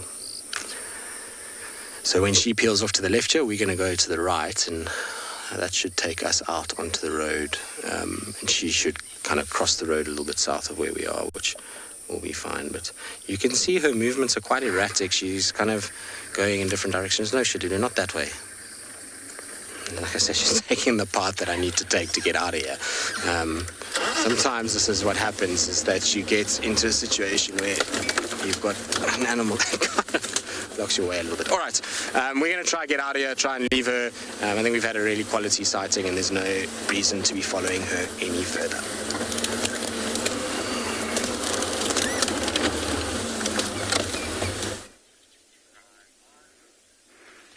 Mother has decided to go down and give these cubs a chance to suckle, and they're taking all the opportunity they can to do exactly that.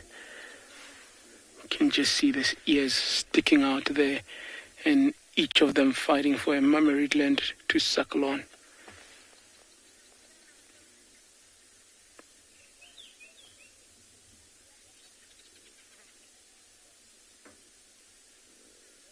Survival at its best.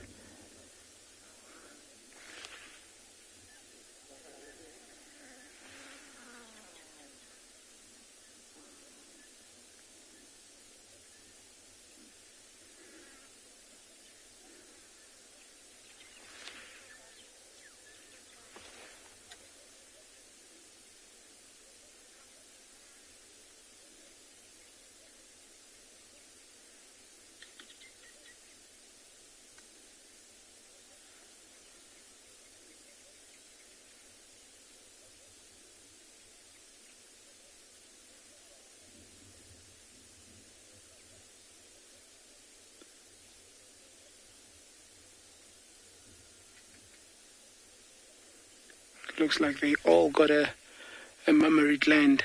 There's no more fighting amongst the cubs. Usually there's always pushing and growling and smacking and all of that. But it's all peaceful now. They're all suckling.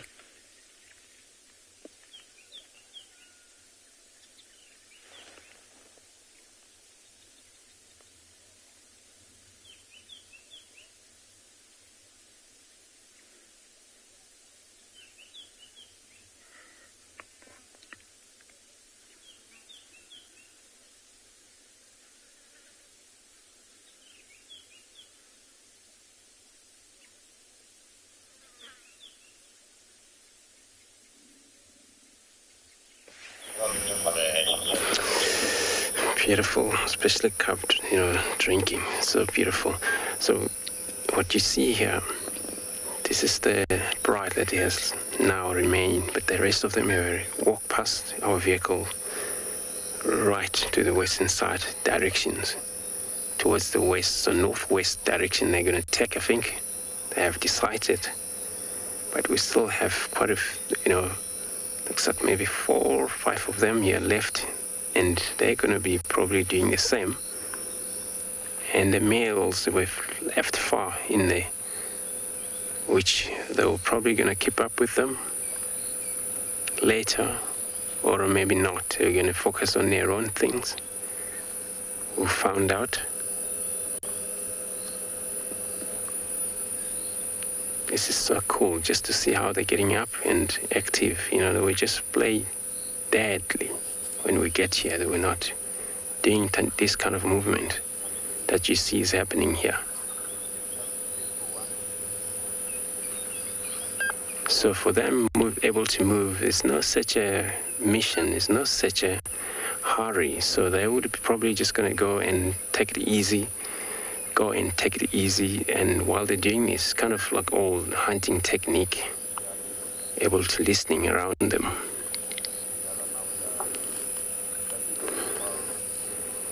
Still some of them yawning.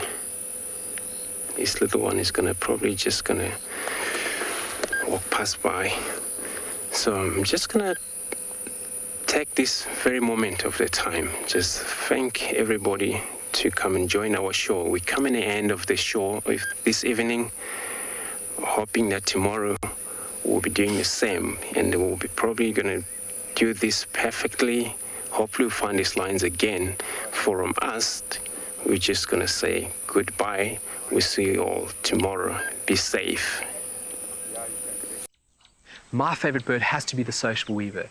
The enormous nest that they create, their survival tactics to inhabit these harsh and unforgiving environments, and as well as their complex social arrangements, is truly remarkable. And the interconnectedness with the ecosystem